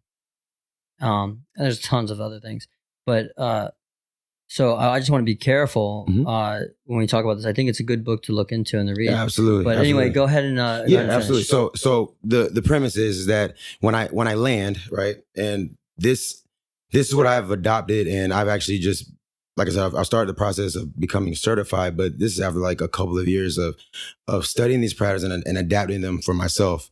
When I used to land, I used to have a midsole. I used to land closer to my middle of my foot. My foot would be a little bit flatter. I was a sprinter like my whole life. Sure. So I understand the phenomenon with the fat feet. And actually over the course of this training, over the course of this time, I've developed more of an arch, literally on my foot. I've developed more of an arch than before when I was doing this training and I was constantly loading and landing on the middle of my feet. Now, I'm going to bring it. Okay. So I just want to be clear here. So you develop your posterior tibialis, which holds up your arch. That's what lifts up your arch. It's different than using a rigid lever. So exactly. That's not so so we they call it cadaver science, but the means of analyzing the foot and the landing and the leaving, they look at it as a spiral of energy. It's not just about what muscle, what rigid, and what's activating. They look at, hey, the body moves through space like a spiral of energy. So what got me to this, and I'm going to offer you this, right? So the normal means of training, they looked at as a mitigating factor towards those injuries. And so if you look at these instances of catastrophic non-contact injuries on slow motion video, and you see that when this ankle bone gets lower, when they load weight and they're loading weight on the inside of the foot, and even if you look at it from a standing position, if I'm standing or even as we're sitting here, you see if I have my feet that's flush on the floor, but I have my weight positioned towards the outside. If I were to load energy and accept energy this way, and I shift my weight down to where higher up in the knee, it would accommodate valgus, what traditionally they call valgus. Yes. Right. Genu valgum, meaning knee valgus. Right. But if you look at it on the foot level, what you have to do to accommodate that, the weight is shifting towards the ball of the foot. So you have the outside ball of the foot and you have the inside ball of the foot. When we in the study and what I train and what I coach and what I do, that sets us differently than every single coach. Most physical therapists, there's physical therapists that have gone through this program too. So there's like the shift of paradigm is there within the medical industry and the medical field is just happening. But we're talking about this is like we're literally on the cutting edge of this stuff. And a lot of this stuff, just like what you said about the cannabis and the medicinal mushrooms and whatnot, like I found this stuff out of the need for me, right? So when I found it, like I adopted it, and like I realized like me adopting it, the whole. Well, I feel like we're saying the same thing. But the argument that you load the outside of your foot as opposed to the inside of your foot, there's a reason why you have. But the energy doesn't stay there, right? So I'm not just loading. No. It's a spring effect. You absorb energy it's potential energy, and you absorb potential energy, and you translate it to kinetic energy. But the point is that there's a reason why you have a patella or like the kneecap. There's that underneath your first toe. And that's because it increases the force of those muscles that flex and spring off to push. But you have to load it. So when you load it, you know what eccentric means, right? Yes. So good. Loading. So when you're walking, you land on your foot, that's an eccentric action. And so it's loading those tissues. And then when you push off, it's a spring. So I think we're saying the same things. We're just saying it a little differently. Yeah. And saying them differently is just if you're looking at the same ball, I would say like when you talk to a GOATA coach and like I said, like even these things, I'm going to be able to explain a lot more effectively as I continue through the certification process. Sure. But I'm already sold. Like I've experienced it for myself. Nobody don't have to tell, you know what I'm saying? Like I've been living it, and my coaching I've been living it through my coaching. So I'm seeing the results of people who have yielded the benefits of it in my field and working with them every single day. So I'm in the trenches. It ain't military real trenches, but I'm in the trenches of like, hey, these people are coming in with these issues and whatnot. The GOATA perspective, it goes from the ground up. So I'm just starting at the feet, right? But loading, right? So if I look at my kinetic pattern, when I load, if this were my fourth and fifth metatarsals, this is the area that in the GOATA coaching and in WeckMethod, he teaches this as well. But I want to load on the fourth and fifth metatarsal in the outside ball of my foot, which is called the green dot. That's on top. That's the ball of the foot where the fourth and the fifth metatarsal is. That's my launching point. So I'm loading energy towards that launching point, and I'm pushing off that launching point, which creates a pivot. And when that heel releases, and this is the evidence what I was saying about them studying the slow motion video. People who have a tendency for injury, when people who don't have a tendency for injury, let me start there. When you load on the fourth and fifth metatarsal, you hit that green dot pivot point of your outside ball of your foot.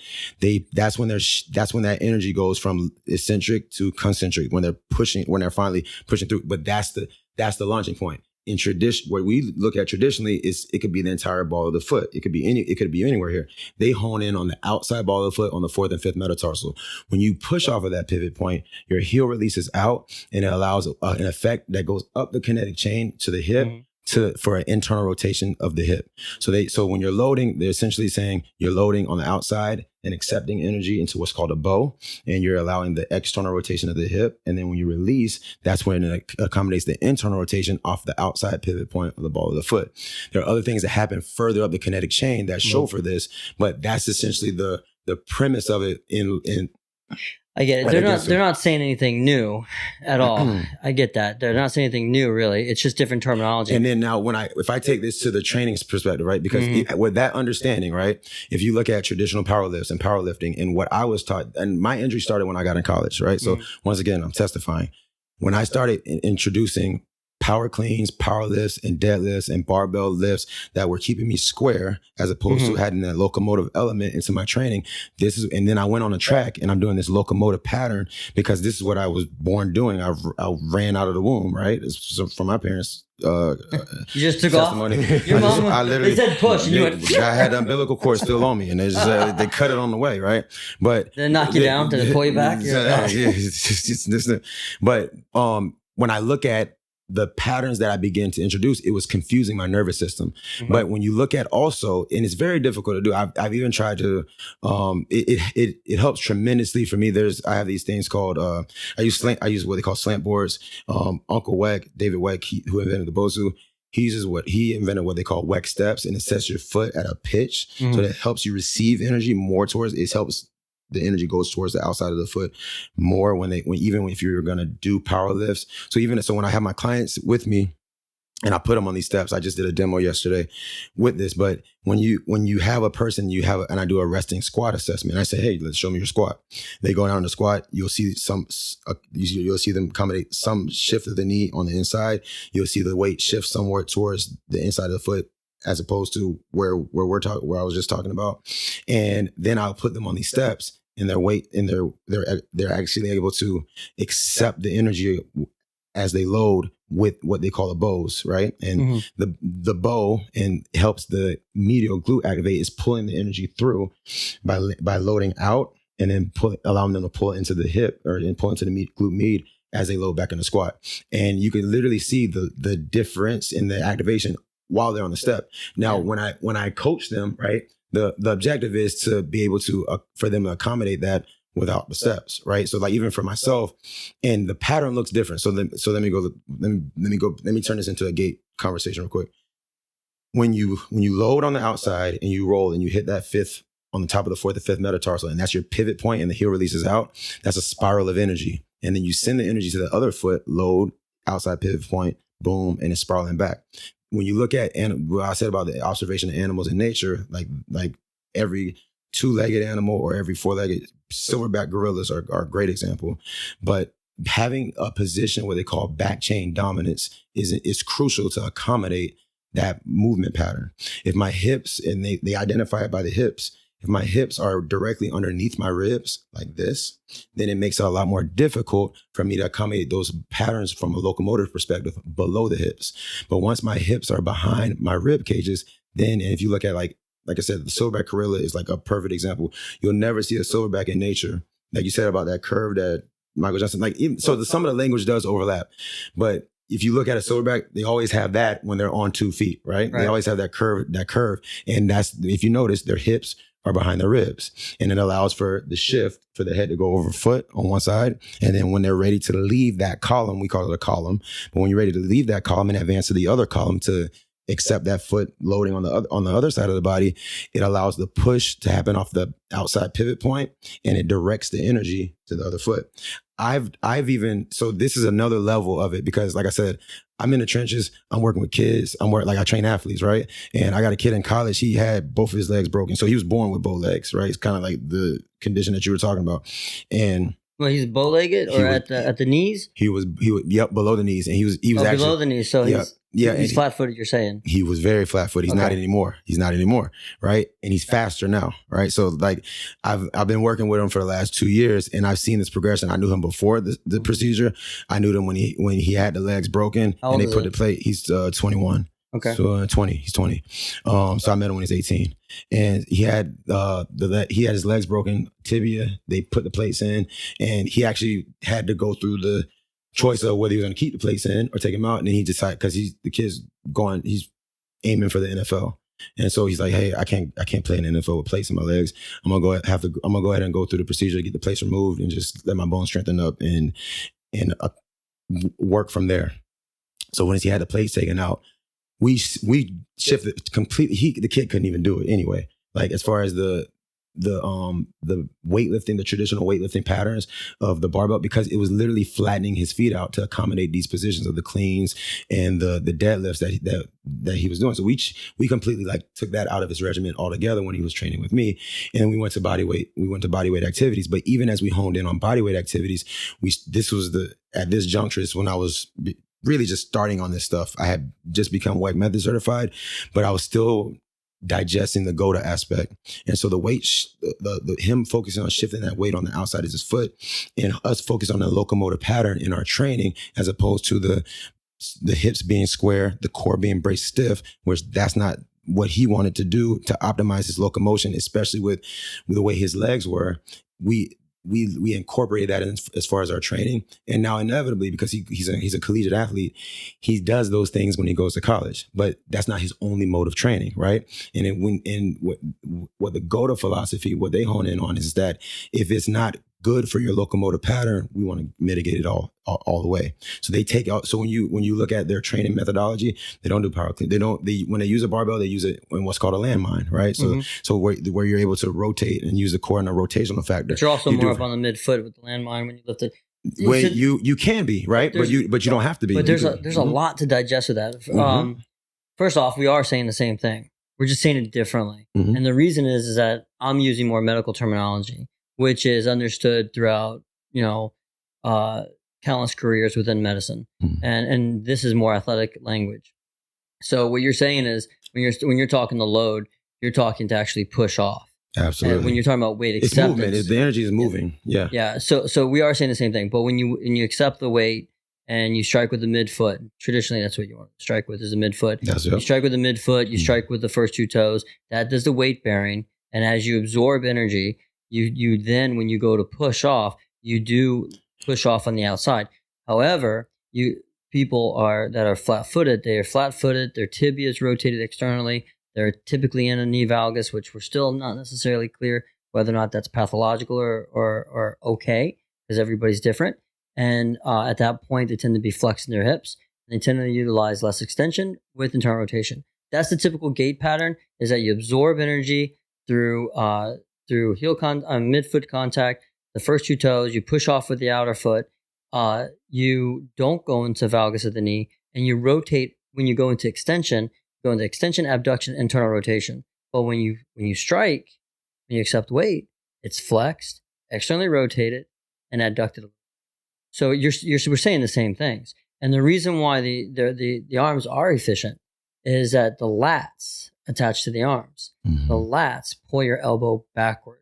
Your glutes, okay, help you with propulsion. Yep. When you swing your arm backwards, and there's other things too. I just want to simplify how you're using those arms though. Totally different. Exactly. And a lot of times the lats is a big problem with shoulder pain. Yeah. That's what people understand. But the more efficient your lats are, the more efficient your thoracolumbar fascia will be, the more efficient your glutes will be, and therefore your pattern, not just gait pattern, but your climbing pattern, your crawling pattern, your running pattern. There's a ton of that. Which those are all factors of locomotive. Like those are all locomotive patterns. It starts with the crawling, and then it. Well, we're saying all the same things. It's just different language. Absolutely. And I'm looking at the entire. And even now, when I explain it to my clients, like when you go through training process, like you learn these languages, right? Yeah. The medical language, but people don't speak like that. Right. So not in laymen don't speak like that. So when I'm working with a client, I've even noticed the dichotomy of me when I'm explaining to them in using this language as opposed to the medical language. It's just the light bulbs. It's a lot more. No, and that's good. That's good because you have to provide education. Absolutely. But the problem is that when you say loading is weight acceptance, right? And the medical terminology. So when you say that, it's confusing, right? Okay? So the gait pattern has been standardized. There's certain people that will say, foot contact, mid stance, terminal stance, push off and whatnot. Whereas as opposed to Los Amigos, standardized language, which is the gait pattern. So we've looked at all this. We have all this data on it, but you're saying the same thing. We just have to understand that we're saying the same thing. Yeah. And I would even venture to put out that because like I said, I'm not nearly as well versed in this right. Terminology and whatnot. Like I know how to explain it and I know how I feel it. And like I said, I could testify as far as my experience with it. However, I would even say that as you dive into it and hear what these guys are saying and listen to what they're saying as far as their content, like you will notice the differences, even like not even in just how to describe the language, but as far as philosophy as the pattern, because there are things that you get to these points where you'll get that stopping point, like, okay, hold on, that's not what I was told. Well, I'll look at their book, but I'm board certified. So now even going to what you said about the lat, when I first discovered WeckMethod, that was the first thing that he honed in on, particularly with the lower lat, because he said that that's the connection between the lower body and upper body. There's a communication that happens there, and that he calls them your coils, but when you're able to prime and activate your lower lat, it can help reduce injury long term, is the WeckMethod philosophy. So if you like, when I was in WeckMethod, when I learned the process, one of the first things we do is called a coil or a primer, where you're bringing the elbow towards the hip, and it's activating and priming that lower lat, which would set you up for, in their theory, more for activity, and it would prime you a little bit better for activity as opposed to not having that area. But you see, that's what I mean. That's the example. So like you have what's called myofascial slings, you have the kinetic chain, you have chains, you have trains, you have coils. So you see a lot of different people, schools of thought, utilize different language, which really symbolizes the similarities between it. I would also say that, and I don't know if it's if you have the same experience, but I will say when anybody has like a fracture and they have internal fixation, so they have like a plate and screws in them, they tend to always, from my perspective, I see that they always have pain. And it's like a chronic pain that they can't, and they're perfectly functional. And that's the difference, right? There's a difference between functional and idealistic or optimal function. But functional is they can get by, all right, as opposed to optimum function. But it's this chronic pain. And physicians used to take out those plates all the time. They do it more so for the ankle, and not so much for the elbow, the wrist, the shoulder, the femur anymore, the hip, because they just don't want to risk infection. But metal and bone are two different things. Bone is highly flexible. Bone loads and disperses energy, and it bends. Whereas metal doesn't bend as much. It's very rigid. And so from my perspective, I think, from what I've seen anecdotally, is that the majority of people that have those plates removed, after they've undergone bone healing, they tend to do so much better just from the fact that they don't have the pain and the rigidity of those joints. Yeah, absolutely. Even when I was working with him, particularly that first little phase when he had the plates removed, for a few months that, and I just call them phantom pains. It's like the stairs healed, like, you know, like we gave it the time as far as, you know, the doctor cleared him as far as the bone healing and whatnot. But he was still like, man, like, coach, like, I feel this. And he could do stuff, right? Oh, absolutely, just fine. Like functionally speaking, like he could do the movements. We would stop because of the but pain. he was or pain. whatnot. It was painful. But even like that, like when we did those, if he were to do like certain types of movements would aggravate it, and certain types of movements wouldn't. He doesn't have them now, and he's probably like a year and a half removed from that plate being taken out procedure. But what I can say that even for him now, like adopting these sound patterns, I've seen the shift. One, him go from being flat-footed. We literally just the other day, he's like, coach, like I got an arch now, you know. And the kid's like, he's the fastest he's been. Like he's moving more fit. He's the most efficient. You've developed his posterior tibialis. The posterior tibialis goes behind the ankle, the inside ankle, and then you have another group of muscles called the fibularis muscles that go on the outside of the outside ankle. And they work as a stirrup, essentially. And they work together as a team, both to absorb energy when you land on the foot and to exert energy or to keep the joint together and stable. So it's not wonky, wobbly, or gives out, like rolls laterally or medially. But they work together as a team. Sometimes, though, however, there's an imbalance there. One group is doing more work, and so it's tighter and more taut and more powerful than the other. Sometimes one tissue just needs to catch up. It's what we call hypotonic. So they don't have the tone, the firmness of the muscle, and the activity of the muscle to maintain the integrity of the joint. So by developing the posterior tibialis, not only are you allowing that tissue, and you've created what's called a resting tone, you've increased the kid's resting tone by making that muscle tighter and hypertonic, meaning a little firmer, right? That's what exercise is supposed to do. So what it's going to do is going to literally lift up the arch. It's going to secure the joints on the foot and by providing more stability. He'll have better balance with this. Oh, he has, absolutely has. He's performing, but I think that would be incumbent upon having the better balance when he's moving throughout space. But I'm speaking to this tissue. So there's a bunch of different ways to like get this tissue. So if you orient it towards what we're talking about, you're going to have better balance, and just in the sense that you've developed this tissue. What it'll also do is this tissue helps you with the push off or terminal stance. So it helps you propel your body forward. So you're going to be faster if you've developed that tissue. And it sounds like that's what you've done through this method, through this methodology. Yeah, among other things, but yeah, most definitely. Well, there's particularly for him as with what was going on. This might be the most efficient means of doing that with him, but this is like mixed martial arts. There's 20 different schools of thought, and you have to find the most efficient, the most motivating, the most beneficial school of thought that works for that patient, just like we do. You know, does Pilates help people? It does. Do yoga help people? It does. But not everybody's going to respond to Pilates. Not everybody's going to respond to yoga. Not everybody's going to respond to Olympic lifting. Not everybody's going to respond to parkour fitness.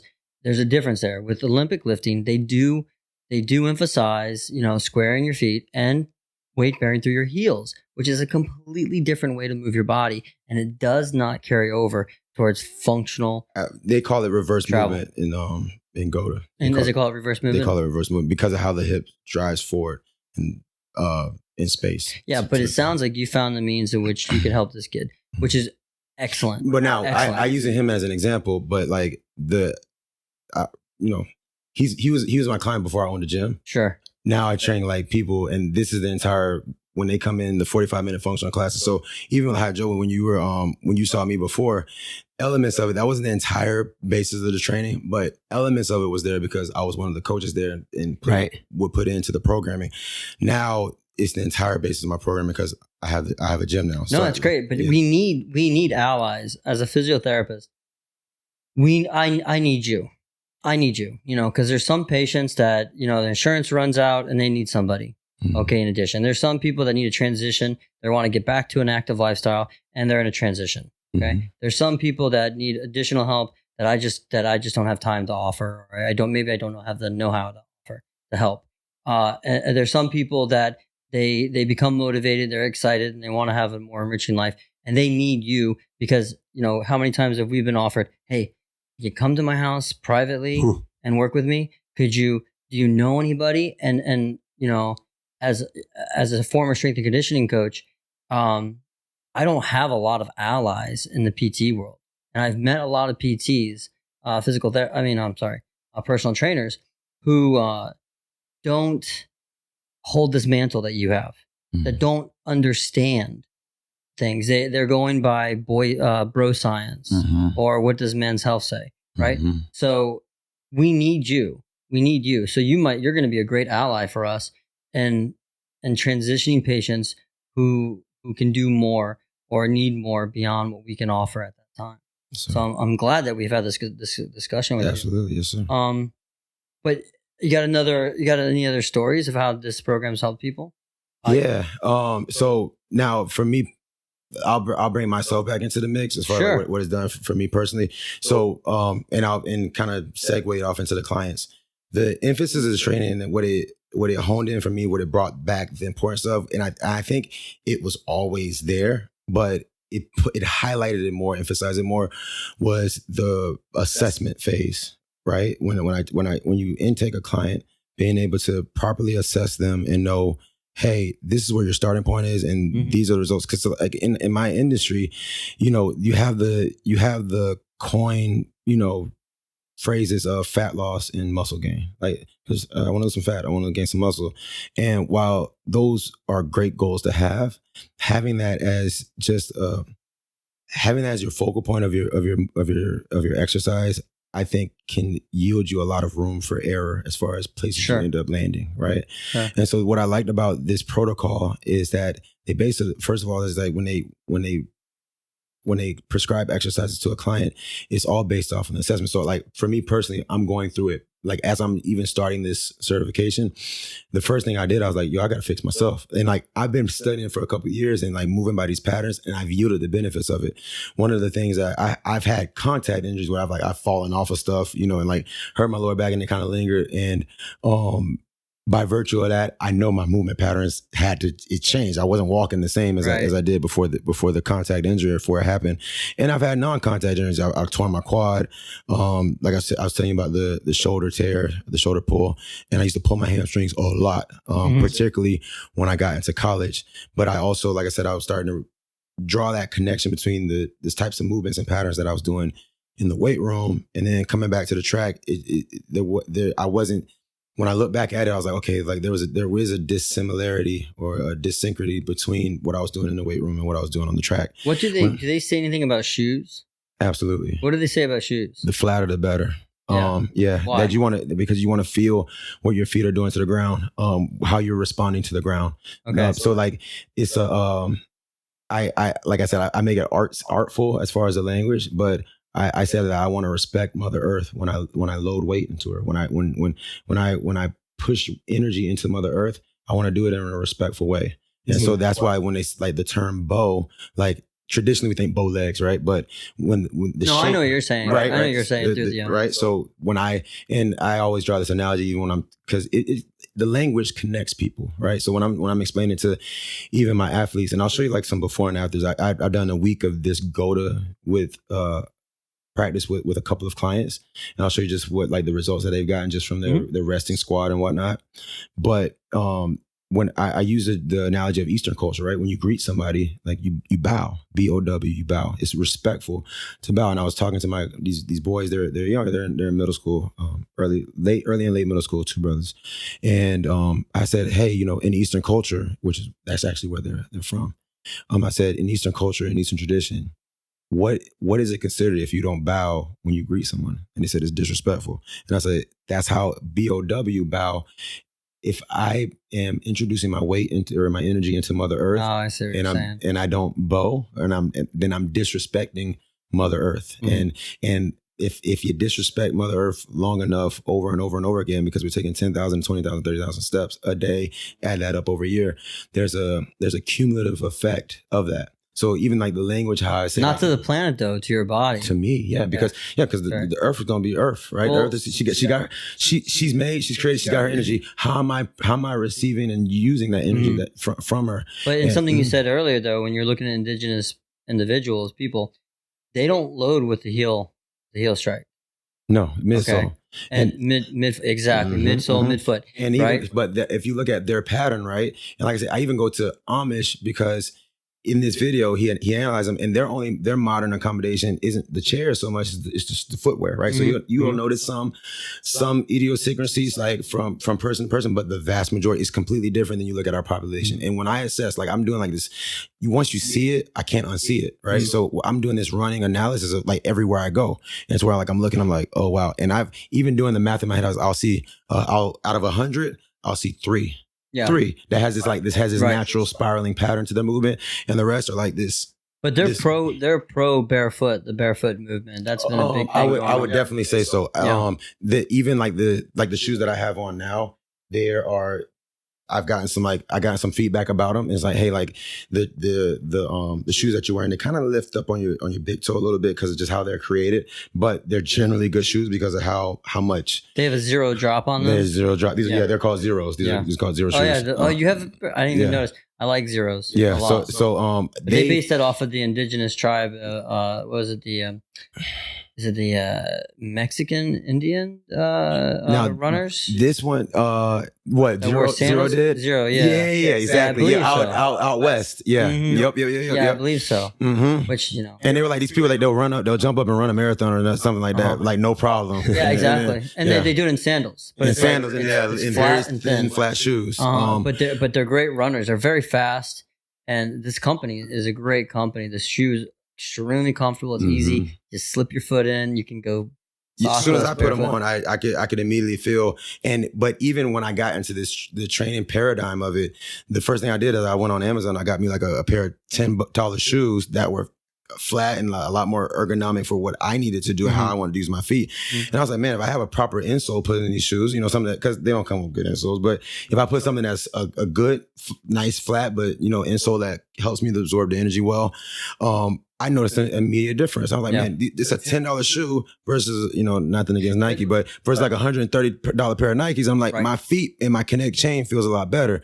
Now, translating that into the movements and the stuff that I'm teaching people in class from an anecdotal perspective, like I'm seeing how much of more of a struggle it is for them to accommodate these patterns and whatnot when they're in these shoes that are higher off the ground and more cushiony or allows that the weight just sink into the inside. Yeah, sure. Of the it's years and years of learning a motor pattern. And we see patients all day long who have ankle and foot problems all day long for years and years and years. And a lot of that is attributable to their footwear. A higher heel, which most shoes have a higher heel. So they're like, that heel lift and it's fun. Yes, so their Achilles tendon changes and degenerates. They have tight calves or posterior compartments. And now they have, there's a lot, they lose the posterior tibialis, and they lose the posterior tibialis because now they're putting in arch supports. So if you're putting something external to support your arch, you can't support it yourself. Exactly. So we're saying the same thing. Yeah. The premise and the goal and what we're trying to extinguish and attack is like we're attacking the same things. That's right. I would even go on to say like the people that have that footwear, you could even look at how like the footwear closes their toes in. That's right. So like now they can't even allow their toes to naturally spread how we would do, like how you're able to do in the zero shoes, or when you like said about the runners. Well, if you look at indigenous tribes, their feet literally look like hands. Yeah, I would say they call it a toe splay, right? Yeah. So even like when I look at my toe splay, I'm like, oh, like it's okay, but I can do better. It's always a challenge for me to like say, how can I enhance this process? Right. So like in the assessment, that's what we look for, and so we do a 3-part movement screening. I'm not sure because I'm not officially GOATA certified yet. I don't know all the elements of it, but I'm working towards that. But what I run at my facility is that I will not train somebody. You cannot get in front of me for an exclusive session or a semi-exclusive session if you have not been assessed. No, because how can I know? How can I know what to prescribe you and what to give to you as a client? Right? Yes, you want to lose weight, right? Cool. Like we can coach you to that. I can help you with that. But before I give you movements to do, why would I give you a movement and not know what your body's dysfunctions and compensations are first? And so when I found this protocol, it's particularly GOATA, because WeckMethod didn't really have an assessment protocol associated with it, but GOATA, that's what they honed in on. It's like we're all about like, let's look at your body and how you exist as is, and then how can we help you accommodate a more natural pattern the way that nature will have you. But that's the responsible thing to do, because you're talking to these clients, you're talking to them about improving certain aspects of their life. And how do you determine the improvement if you're not objectively measuring it? Correct. And there's many professions out there that talk about that, but they don't objectively measure. Instead, they sell to their patients or their clients, and their clients will just say subjectively, oh, this, and this. But there is no data, there is no objective measurement to corroborate those so-called feelings. Absolutely. Right? And then once you see the proof is in the pudding a little bit, now it gives you a little bit more motivation to continue or to do more. Or like you said, am I splaying? I could be a little bit better. It really makes you want to go further. It gives you a spectrum to be on, right? Like not like, and also is like, for them, it quantifies things, right? Because if you see, and like I said, going back to the benefits that I've seen of implementing this training, I ran the first big type of gym job that I had here was a fat loss studio. They call themselves a fat loss studio. I'm not calling them that. They call themselves a fat loss studio. And the whole premise was to help people lose weight, right? Come in and get your 30 minutes of exercise. We're going to help you lose weight, right? Which, yeah, that's cool. But what I would notice is that like people walk in like this, they lose 30 pounds and they walk out 30 pounds lighter, just like this, right? And then I look at the dichotomy and the contrast to where I'm at now. And it's like, yeah, people lose the weight because it's a formula. Like if you get it's a perk. It should be a perk. It should be a side effect. Absolutely. But it's a formula for it. Like if it's exercise and diet. Exercise and diet. Exercise, if it's proper and in the right numbers in the right area, you're gonna lose weight and you're gonna that's body composition all day. Okay, can I do that, which is one ball to juggle, and can I do this other part with enhancing movement and do both? And I feel absolutely, but I feel like this ball right here, to them, this is important. But if I know for me, this is the most important thing, and I can see if I can allow the client to value this other side of it, then we're on a winning path, because now we could quantify other than fat loss, right? We could quantify, hey, I'm walking out, and that's the biggest marker for me when it comes to my facility is that people are moving better. Our mantra is move better. Right. Even our assessment, I call it a move better screening, because the objective is that regardless of where you are, right? We can look at where you are, assess you, and give you a protocol to help you move better from wherever you start. You might be a great mover. Can you move better? Yeah. Right? You might be a poor mover, but can you move better? Your postures might be bad. Can it increase? Your posture might be really good. Can it get better? So you should have considered physiotherapy, man, because that's exactly what you're doing is perfect. Let's work on human performance. Let's work on human movement efficiency. And the side effects are going to be decreased heart disease, decreased risk for diabetes, possibly decreased cancer. You're going to sleep a little bit better. You're going to lose some weight. Okay. A lot better energy. You have a lot more energy, a lot less lethargic. A lot more energy for your kids. Absolutely. For your loved ones. Yeah. You don't, the risk of you throwing your back out, picking your kids up. Like it's all of those things, quality of life. You right? Still get it on with your spouse. Come on now. And now if you look at, when I look at it from, okay, does losing weight on a surface level, does it do something? Yeah, it does, but it doesn't do all those things, right? And most of it is just like you said, it's a residue or a byproduct of what we just said, as far as focusing on the human biomechanic aspect of it. When I talk to people about weight loss, I talk to them about you can lose weight if you're a cocaine addict. Crackheads are skinny. Yeah, they're really skinny, right? I've never seen a fat crackhead. But how are you gonna feel about it, right? Right. So there's a whole other different array of things that you have to change. Now that being said, there's other elements that we have to incorporate. Being that we're pretty much in the same business, right? There's a lot of psychology that goes into it, a lot of cultural changes, a lot of societal acceptance and recognition, especially when you try to change your lifestyle to fit within the society's parameters. And then you got the family situation that plays a big role and their role. So there's a lot to go on it, but I'm glad to hear, I'm like very, very enthusiastic to hear, a personal trainer, somebody such as yourself as an ally. Yeah. So I'm going to use you for my clientele for sure. I'm going to need your card after this. Yes, sir. I need a bunch of cards actually. All right, must have. So, but anyway, all right. So what else should we go over? What should we talk about? MMA was thrown out there quite a bit today, and there is a big fight tonight. Oh, who you got? Fights. Yeah. So I love it, man. We just watched the movie, You Don't Mess with the Zohan. And the whole time it's like, there's 30 terrorists in there and they all have, AK-47s, and there's a tiger, that hasn't eaten for a week. And Adam Sandler goes, so let's go. Yeah. So I mean, I'll tell you, the first fight that I'm looking forward to is Nico, hometown Cape Coral. Yeah, you gotta go raised. for you Nico. going for him? You gotta I'm go for going. Nico. Yeah, he's on the undercard. He's on the preliminaries. He's Not the had a early rough go prelims. lately, man. I hope he He's got picks himself four. up. He's got Man, four but he looking losses. good though. Yeah, I hope so. I hope He's he got keeps it 4 up. losses. He's coming off a draw with a Hall of Famer with Cerrone, with Cowboy Cerrone. Uh-huh.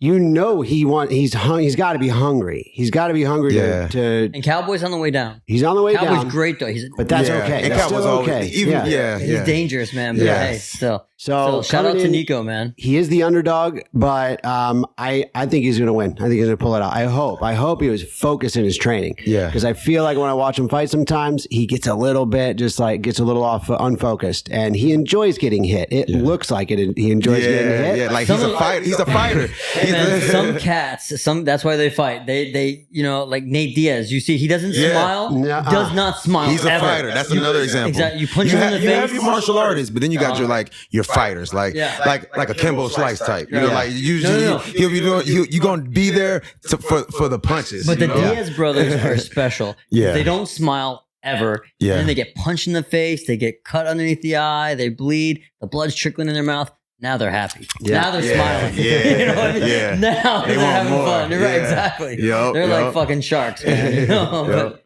yeah. Okay. So we're going for Nico. Who else are we going for? So after that, the next one I like is it O'Malley? Yeah, he's a lot of fun to watch. I'm anticipating a win there. Okay, who's he going up against? I don't remember. I don't remember who he's fighting. Has he fought since he came back? Has he come back from that injury and had a fight yet? If not, he needs to talk to us. Yeah. All right. Yeah. You know what I mean? What? Hey, let's work That'd on be- that. That would be a great example. Let's yeah. partner in that nutrition and that physio, and then work on performance enhancement. Most definitely. Yeah. Okay, well, I What gotta was look at his the rest of injury? the other I cards. don't. I remember he got hurt. I watched It the was fight. off of a strike. I believe it was a leg kick. His tibia folded. Okay. Yeah. Okay. Uh-huh. We've seen that a lot. It was gruesome. Yeah. It was gruesome. And like, man, Sugar Shane is a G, man, because like he walked that off, dude. Yeah. He was like, he was like, it's just a flesh wound. And I'm like, dude, I am your fan. That's it, bro. Yeah. He's like Bruce Willis at the end of Die Hard. All banged up. Yeah. Still got a strut. Yeah, you know? man. All right, Yeah. well, Just a little gangster lean. but who are you going for, McGregor or Poirier? Come on now. Oh man, it's tough. I'm Poirier all the way, man. I'm gonna go with Poirier, bro. Yeah. Yeah. Is that who you're rooting for, or do you think he's going to I'm win? rooting for McGregor. Okay. Like, but my mind says me Poirier, but my heart wants McGregor. I'm not a McGregor fan. I've never been a McGregor fan. I don't like this. I understand the reason why he trash talks, but he's got his money in the bank. I don't care for his attitude to the other fighters. I don't mind. I understand the promotion. Do you think it's all and the theatrics, or publicity. you think that's like? Well, I think a lot of that's him too. He's been like that since he come out. I think so too. You know? Yeah. But he learned a lot from Mayweather and being an asshole and making money and generating that promotion, that publicity. But he does it in such a disrespectful manner, and he keeps pushing and going towards that fighter. And so when you see these fighters fight him, and they're like, "What now? What now? What, bitch?" I like that. So Poirier, man, that guy's got fucking heart. Yeah. And I like the guys that have heart. He's such a good. He's an efficient, effective fighter. And he's getting better. Yeah, that's what I'm saying. He's on the up. McGregor, I don't want to piss him off because Lord knows he kicked the shit out of me. But I'm telling you, but with him, it's like Ronda Rousey a bit. They're great athletes. They're out there. But I feel like there's only a couple of things they can do. You know what I mean? Yeah. And I feel like a guy like Poirier, he says, all right, I'm not efficient at this. I'm going to get better at this. Right. Well, I'm not good at that right now. I'm going to get better at that. If And put it that- like this, I love those kind of fighters. if I'm in a street fight and I gotta have one next to me, I'm gonna pick Poirier. Oh, are you? Okay. Well, I don't care. Oh, yeah. They both like the taste of blood. So they're both, but that's what I'm saying. Like, as far as like who's gonna finish this and make it, that's what I'm saying. My mind, if I'm using my faculty, I'm gonna say like Poirier. But I like Conor McGregor. Like I like that about him. Like all that, because that's what drew me in more to like the UFC. Like it was cool on one side because like my first UFC person was like Anderson Silva, right? Yeah, that's who got me into UFC, and I felt like John Jones was like the next phase of Anderson Silva, and they both are very humble, like from like the press standpoint. Like people had that thing about John Jones and his attitude, but like honestly, like I always loved how like he's, you know, after a win, he was never like in your face or anything like that, or even in press conferences, like it was just if you were poked, he kind of respond, but you know. I always was towards that, but then when I saw McGregor and I saw like how much like that just the tension when you add that into the mix. I mean, because like you have these other facts, like these are men, these are grown men, like testosterone filled men. So it's like, yeah, great guys, had a nice game of life. That's cool to an extent, but McGregor just like no, you guys are wrong, man. I came in with GSP and way back when Hoist. See, GSP was a respectful fighter. He was always respectful, and that's what I'm saying. That's Hoist Gracie, same thing. He walks in. He's unassuming. People are talking shit, you know, like Ken Shamrock and whatnot, and Hoist just fucks him up. GSP, you got people actively talking shit to him, and he's just quiet. He's a good guy. And beats you. Beat you. Yep. Yeah, and you know, I respect us. Like BJ Penn, huge BJ Penn. Love the guy. I love all of those. Even Liddell and dude, like I would say Rampage was like but even him, like Rampage wasn't like nasty, disrespectful. But he could have been. I feel like Rampage could have gotten even better, but I feel like he kind of, kind of took some time off. Like BJ Penn could have been even better had he worked at it. But somebody like GSP, he's like, fuck it, I'm gonna get better and better and better. And then he went out when he knew he was going to go downhill. So like when you look at like Poirier and McGregor, if I'm in a street fight and I need somebody to have my back, I know Poirier is going to have my back. So I want him to fight with me, right? Yeah. But if I'm going to fucking party afterwards, I'm hanging out with McGregor. I'm just saying. So before the fight and the fight, Poirier. After the fight, McGregor. We're going out for fucking drinks, man. We're going to loss. You know he's going to party. Oh, it's going to be a good time, you know? Yeah. Whether we end up in jail or not, it's a good story. It's going to be a story to tell, All right, so we got Poirier. Who do you got now? I'll play the other side. I'll go with McGregor. I'll go with McGregor. I want to see McGregor win. I think Poirier is a little more hungry. I think he's more focused. McGregor's already done it all. He's done it all multiple times. He might be going down. Weights. He might be coming down. That's what I'm saying. I think Poirier is on his way up. And McGregor's like. But McGregor's like, fuck that. I'm not losing my spot. I'm coming back. Yeah. Maybe. It just depends on how serious he is. He's tough to read. How serious is he? I mean, he's serious, but he's also like over the top. So everything he says is over the top. Everything he does looks over the top. Yeah. So if he says, I'm coming back, I'm back. Maybe. Is he really? Yeah. Or is he just over the top back? You know what? I'm excited. I'm excited to see Ngannou fight oh man, what's his name? Derek Lewis. Lewis. Yeah, that's gonna be a fight. That's gonna be a brawl. My boy is Ngannou. I like Derek Lewis a lot. The guy's fucking awesome. Yeah, I think Ngannou takes him. Ngannou is my guy. Most definitely. Yeah, I wouldn't put nothing against him. But he's the same thing. He's a guy who, humble origin, tough story, survived a lot.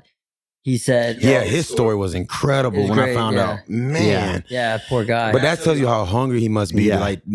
But even that too, like that type of, when you have that type of story and background, you gotta drive to get you to the top. But once you get there, right? Because like you get, like you said, like you get that success. I'm here. I got the belt. I got the title. I'm on the top. Yeah. But you got to be more hungrier to stay at the top. Mm-hmm. He got clipped by Lewis in the first fight.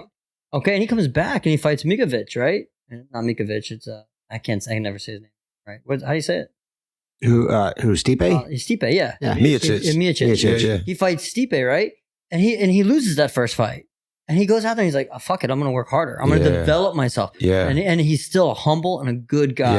And that's the kind of fighter that I'm going to fucking pull for. So I'm hoping that he dominates the heavyweight division. I think he will. I think he's probably going to retire with the belt. I don't know that anybody's going to be able to beat him. I think he is that good. He's still that hungry. And he's just learned so much from all the fighters that he's faced.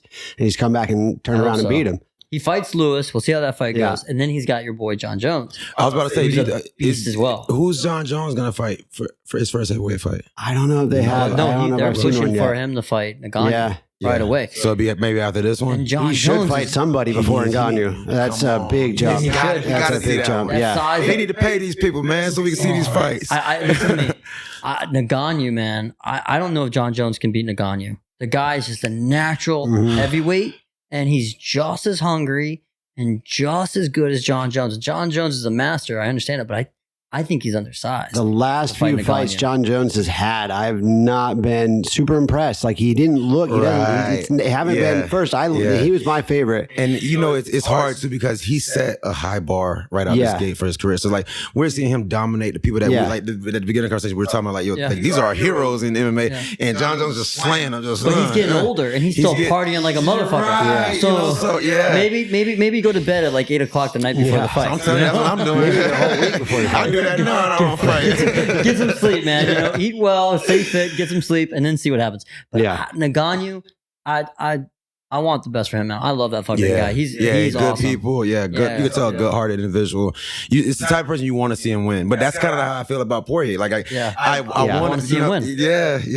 You know, to be honest with you, I'll be happy if McGregor wins too. But Poirier, there's something extra there. He's like the guy next door. He's like the guy that you know will help the old lady cross the street and grab somebody, you know, the old woman's groceries and carry out to the car, whereas McGregor's slapping the hot cashier on the ass, you know. So, but that's the way. Okay. So besides that, you know, the Tyson Fury fight and Wilder fight's been postponed because of COVID. Yeah. Who do you guys have in that? I went for Wilder in the second fight. I'm mad. But I'm saying Tyson. Tyson is too much of a tactician. And after to lose again. The way he got up on that second fight, you know, like it's like once he got up after that, I have a hard time betting against the guy. You know, him showing that resilience, like to go, he's a monster, man. The dude's a monster, and like he's deceptive too. I don't think any. Now I think is he gonna fight Anthony Joshua first? No, I think they're gonna still do Wilder. Like I can't wait. I had to put my. I wouldn't even bet on something like that. I can't wait for I can't even bet on something like that because like Wilder always has that. Well, he'll knock the fuck out of you. Exactly. So you can't discount that. But he's not a boxer. That's the thing. But he can knock you out and that'll win a fight. You know, so it's like, and you don't know when it's gonna come. You know what I think Tyson's weakest aspect is? Himself. His head. And I think he says that too. That's it. Yeah, he does say that. Yeah. But other than that, the guy is too fucking smart and too fucking good to lose to Wilder.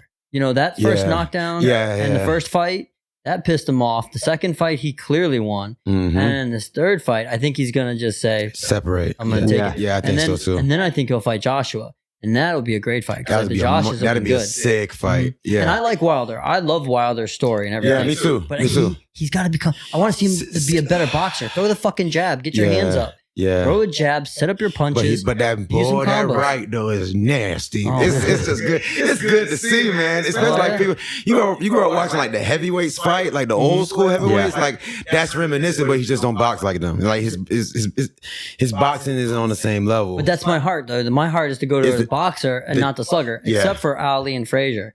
I love the shit out of Frazier. I really do. Even though Ali, that's the kind of, if I was Foreman a boxer, that's the fighter I want to be. But Foreman? I love Foreman, man. Yeah, bro. That motherfucker, he was a goddamn beast back in the day. Yeah, he was. Goddamn. But Muhammad Ali says, I got something for you. Yeah. I'll outsmart your ass. Yep. And he did. Yeah. But you know. But that goes to show you, like you said, like being a technical boxer, it goes a long way a lot longer than the power aspect. I agree.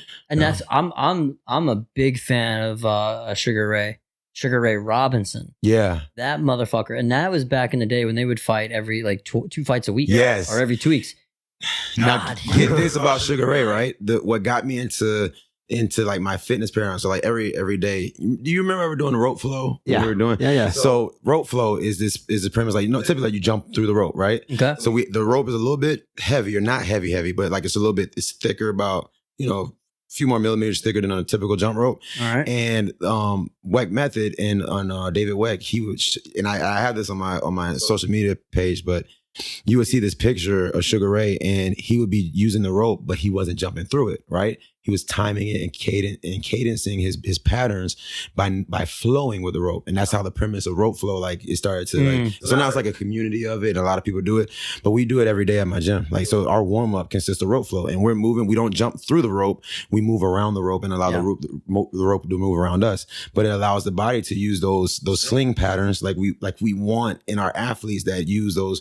And when you punch, you're using your slings. When you're running, you're using those slings, you know, so when we do rope flow, we want to hone hone in, and it's a little bit more superficial than doing like a deeper activation, but it gets the nervous system going in those aspects. But you know what though? I think when I think about physiotherapy, when I think about training and fitness, I think the old school shit holds a lot of weight. And I think that if you're not using that today, you're doing yourself a disservice. Yeah, we leave it. We leave it behind and then we forget about it. And you know something else what you may want to consider looking into is look into primal fitness. I heard of primal. Legitimately, Yeah. because what you're talking about with the GOATA method is similar to primal fitness. And that's where these crazy motherfuckers go out, shirtless into the wilderness, and they're doing pull-ups on a tree. Yeah. You know what I mean? What? They're doing squats over logs on a river. Yeah. And so check that out. It's really kind of cool. But I think there's a lot of application to primal fitness and to rehabilitation and performance enhancement. And I think, we've talked about this before, I think some of your best athletes are mountain climbers, parkour athletes, gymnasts. They just go to another level, man. Mm-hmm. They're not gymnasts. People are so big and bulky, they don't have any flexibility. Mm-hmm. These gymnasts, man, fucking flexible and strong. And as shit. strong. Yeah. They didn't choose between the other. They kept agree. both. Yeah. That's why Bruce Lee is the man. Yeah.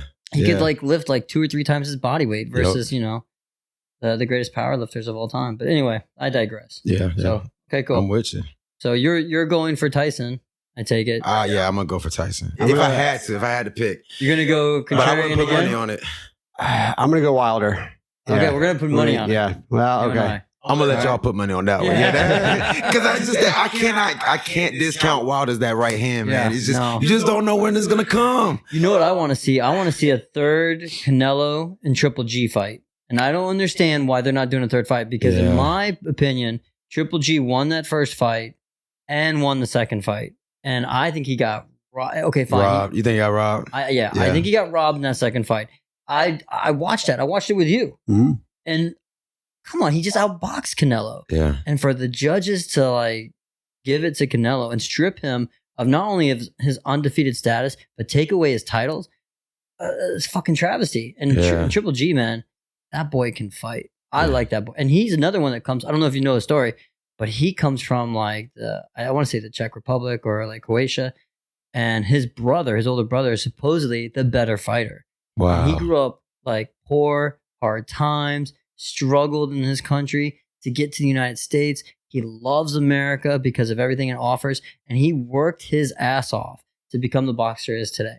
So for me, to see him get robbed like that, it just pisses me off. Yeah. But I want to see a third fight with Triple G and Canelo because I think Triple G will come hungry.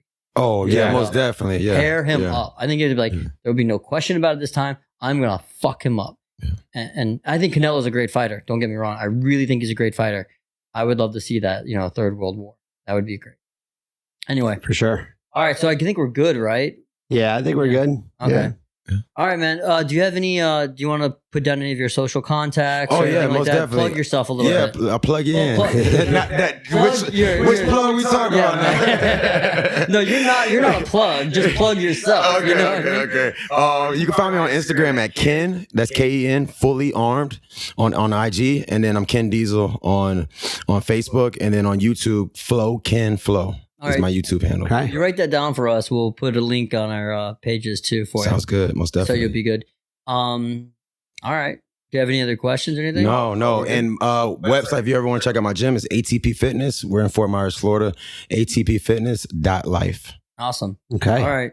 Great. So this comes to the point where we're going to basically let everybody know that we are attempting to monetize this podcast for a couple of reasons. We've got to afford the gel that allows Joe over here to keep his hair looking rather snazzy. Y'all might not see it, but it looks good. Yeah, it looks good. Real Yeah, good. it does. Did you wake up like that, bro? No. It takes work. Yeah. It's the gel, and we can't afford it. So or a mousse, I don't know what. Pomade. Or the dry shampoo. Pomade. There's a lot of cosmetic influences there. Okay. But Old Spice makes a pretty good pomade. Is that right? Yeah, Oh, apparently. I had no idea before I cut my hair. It was okay, now what do? I got to find out what works, what's going to hold my hair. I still haven't even figured it out.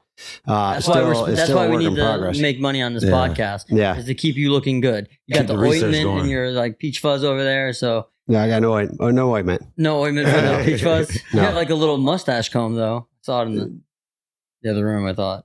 I don't know what that was. Maybe My that's for your toothbrush. dog. I don't know. Oh, is that your toothbrush?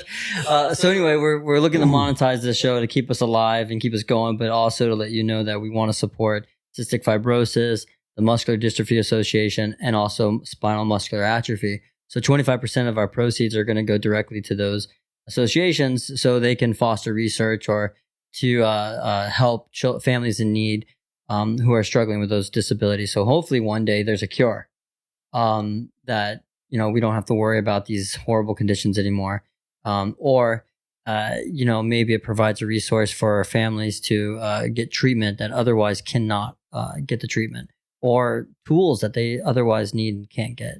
So please, if you're listening and you're willing to donate a little bit on our Patreon account, please do so we can help support those associations, as well as Joe's hair regimen. The other thing we want to do is we're going to, this is the middle of the year. We're going to continue this until the end of this year. We want to pay homage and send a shout out and thank you to those that inspired us. That includes Joe Rogan, Sean Carroll, Greg Lehman, Adam Meekins, Sam Harris. Those guys have really inspired us to basically get the message out there, talk about the things that we're proficient in and that we study, as well as interview the people that we find to be extremely interesting and knowledgeable in their fields. So thank you very much, gentlemen. We appreciate everything that you've done. Yeah. Thank you very much. All right. I think we're good. It's a wrap, right? Yeah, that's a wrap. And wrap that shit up. And we're good to go. Especially for you. Now that the cannabis works. Yeah, right. I'm joking. That's a joke. It's a chakra.